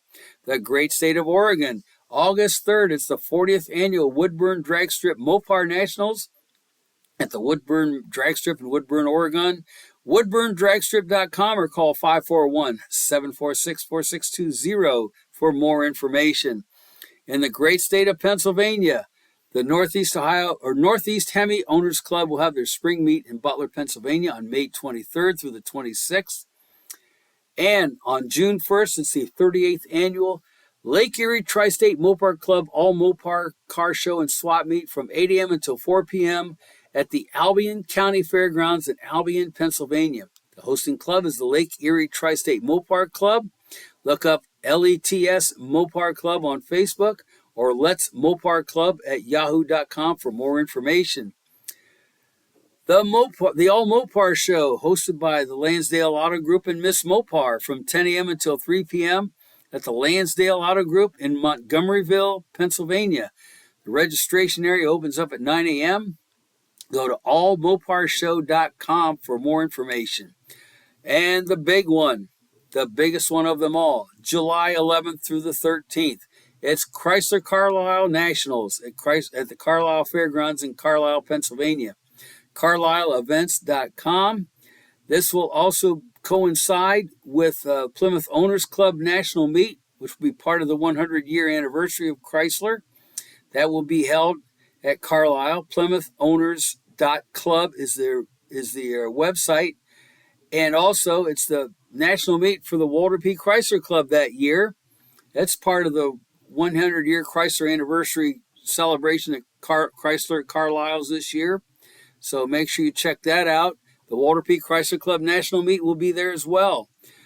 August 29th through September 1st. Oh, wait, that's already done. Never mind. In South Carolina, June 11th through the 14th, 2025, the American Motors Owners Association National Convention. In Greenville, South Carolina, open to all Nash, Hudson, Rambler, AMC, and any Jeep and Renault vehicles that were built or sold by American Motors. See the flyer on my social media page and search WaltPar Podcast. The hosting clubs are the American Motors Owners Association and the Carolina AMC Club. October 22nd through the 25th, it's Mopar Fever at Myrtle Beach, South Carolina, 8 little f letter O 3 mopars.org or their Facebook page to view their activities.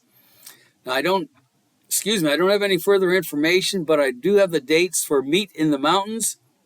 It's June 13th through the 16th. June 28th, the 36th annual Fun in the Sun Show and Swap Meet at Chilhowie Park Fairgrounds in Knoxville, Tennessee from 9 a.m. until 4 p.m. General admission is $10. Show vehicle admission is $20. Swap meet information and other information. Contact Judy Holman at 865-691-6002 or Anthony Jeffers at 865-275-4446 or ETMC or ETMcarclub@gmail.com or go to EastTennesseeMopars.com for more, or EastTennesseeMopars.com for more information. The East Tennessee Mopars is the hosting club. In September 27th, the 36th annual Music City Mopar Club show at Wilson County Fairgrounds, Lebanon, Tennessee. Music City Mopar Club, call them or contact them 615-972-1056 or musiccitymoparclub.com. The great state of Texas. We have October 9th through the 11th, the 15th annual Lone Star Mopar Fest in Houston, Texas. Hosting club is Space City LX Club or lsmfwknd.com for more information. Victoria, Australia. The second largest Mopar gathering in the Southern Hemisphere will be happening on June 7th and 8th, the 18th annual Midstate Mopars 2025 show at Bendigo Town Hall, Bendigo, Victoria, Australia. Hosting clubs will be the Central Victorian Chrysler Club and Midstate Mopars Bendigo. It's the April 25th and 6th. The Australian Mopar Nationals at Heathcote Raceway in Knowsley, Victoria, Australia. The great state of Virginia, August 30th, 2025, Mopars in the Valley from 8 a.m. until 4 p.m. at the Salem Civic Center. $20 pre-registration, $30 day of the show. Rain date is September 1st. Hosted by David Simmons and the Roanoke Valley Mopar Club. Search the Roanoke Valley Mopar Club on Facebook for more information. The great state of Washington, July 24th through the 27th. The Walter P. Chrysler Club Northwest Regional Meet will be in Chehalis, Washington. Go to their Facebook page for more information. And on July 27th as well, it's the 20th Annual Mopar Magic All Mopar Car Show and Shine at Peninsula High School in Gig Harbor, Washington. AllAroundMopars.com for more information. And I think this is the final state we have here. Yes, that is it. The final state is Wisconsin, as we do this in alphabetical order. Mopar Swap Meet at Foxview Lanes, April 27th in Waukesha, Wisconsin. $25 per space, or $5 for admission.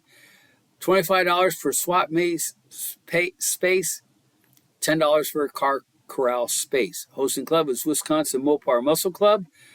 Email them at wmmcmopar@gmail.com or search Wisconsin Mopars on Facebook or go to their website, wmmc.net. June 8th, the 44th Annual Mopar Spring Fling at Kilpatrick Engine and Transmissions begins at 8 o'clock. Hosting club, the Wisconsin Mopar Muscle Club. That same email address and website as before and Facebook page. The Summer Car Show at City Dodge in Brookfield, Wisconsin. The event begins at 8 a.m. Hosting club again is the Wisconsin Mopar Muscle Club. Same info as before. And also the same info goes as well as to the Fall Mopar Swap Meet at Foxview Lanes in Waukesha, Wisconsin. They had a spring swap meet. They also have a fall swap meet. September 27th and 28th, it's the Mopar Showdown at Rock Falls Raceway in Eau Claire, Wisconsin. MoparShowdown.com or email info@MoparShowdown.com, 715-600-2326 if you want to call. The hosting club is the Midwest Mopars. And finally, there's 5 events left. Oh, no, I'm sorry, 4 events left because this one's happening this weekend. For the High Performance Incorporated and Drive Shaft Shop Modern Street Hemi Shootout Series presented by Sipple Speed and Performance. The 3 shows that are left, the ones going on this weekend as I speak. May 3rd and 4th, the third stop will be at Kentucky Dragway in Clay City, Kentucky. The fourth stop, will be August 15th and 16th at Milan Dragway in Milan, Michigan. October 17th and 18th will be the 5th stop at Maryland International Raceway. And November 15th through 16th, it's a 6th stop, and the final race is at Rockingham Dragway in Rockingham, North Carolina. Go to hemirace.com for more information. Now, if you have an all-Mopar event, be it a show, swap meet, etc., please let me know. You can email your flyer or your information to WaltPar Podcast at AOL.com, or you can direct message me on my social media, search WaltPar Podcast. And please, prior to going to any event that you are wanting to go to, make sure you contact the event to make sure it is still going on. I'm not responsible for any cancellations or anything. Well, thank you so much for joining me for episode number 16, and Robert S. Miller for his contribution to the podcast today. Appreciate it very much. Remember, you can find me on most social media. Search WaltPar Podcast. Tell your fellow Mopar fans, lovers, and enthusiasts about it. I'd appreciate it very much. And if you can, please subscribe wherever you listen and give me a top rating whenever you can. I'd like to hear from you, because any questions, comments, or concerns or suggestions, you can email me at waltparpodcast@aol.com, or you can snail mail me at P.O. Box 455 Apple Creek, that's 2 words, Apple Creek, Ohio, 44606. And before I go, please, whenever you go to a car show or cruise in, find a Mopar that is totally different than yours and say hello to them, get to know them, and make sure they do that in the same for you. So thank you so much for listening. I hope you can join me here next time for the next episode of the WaltPar Podcast. And as Mike Bonadonna of the Citrus County, Florida, USA Mopar Club says, keep those highways beautiful. Drive your Mopars. Uniting all generations and types of Mopar fans, lovers, and enthusiasts everywhere. From Walter P. Chrysler to today's Mopar and beyond. This has been the WaltPar Podcast. Take care, everyone. It was great being with you. The WaltPar Podcast is a production of Otto Catawba, LLC. Thanks, everyone.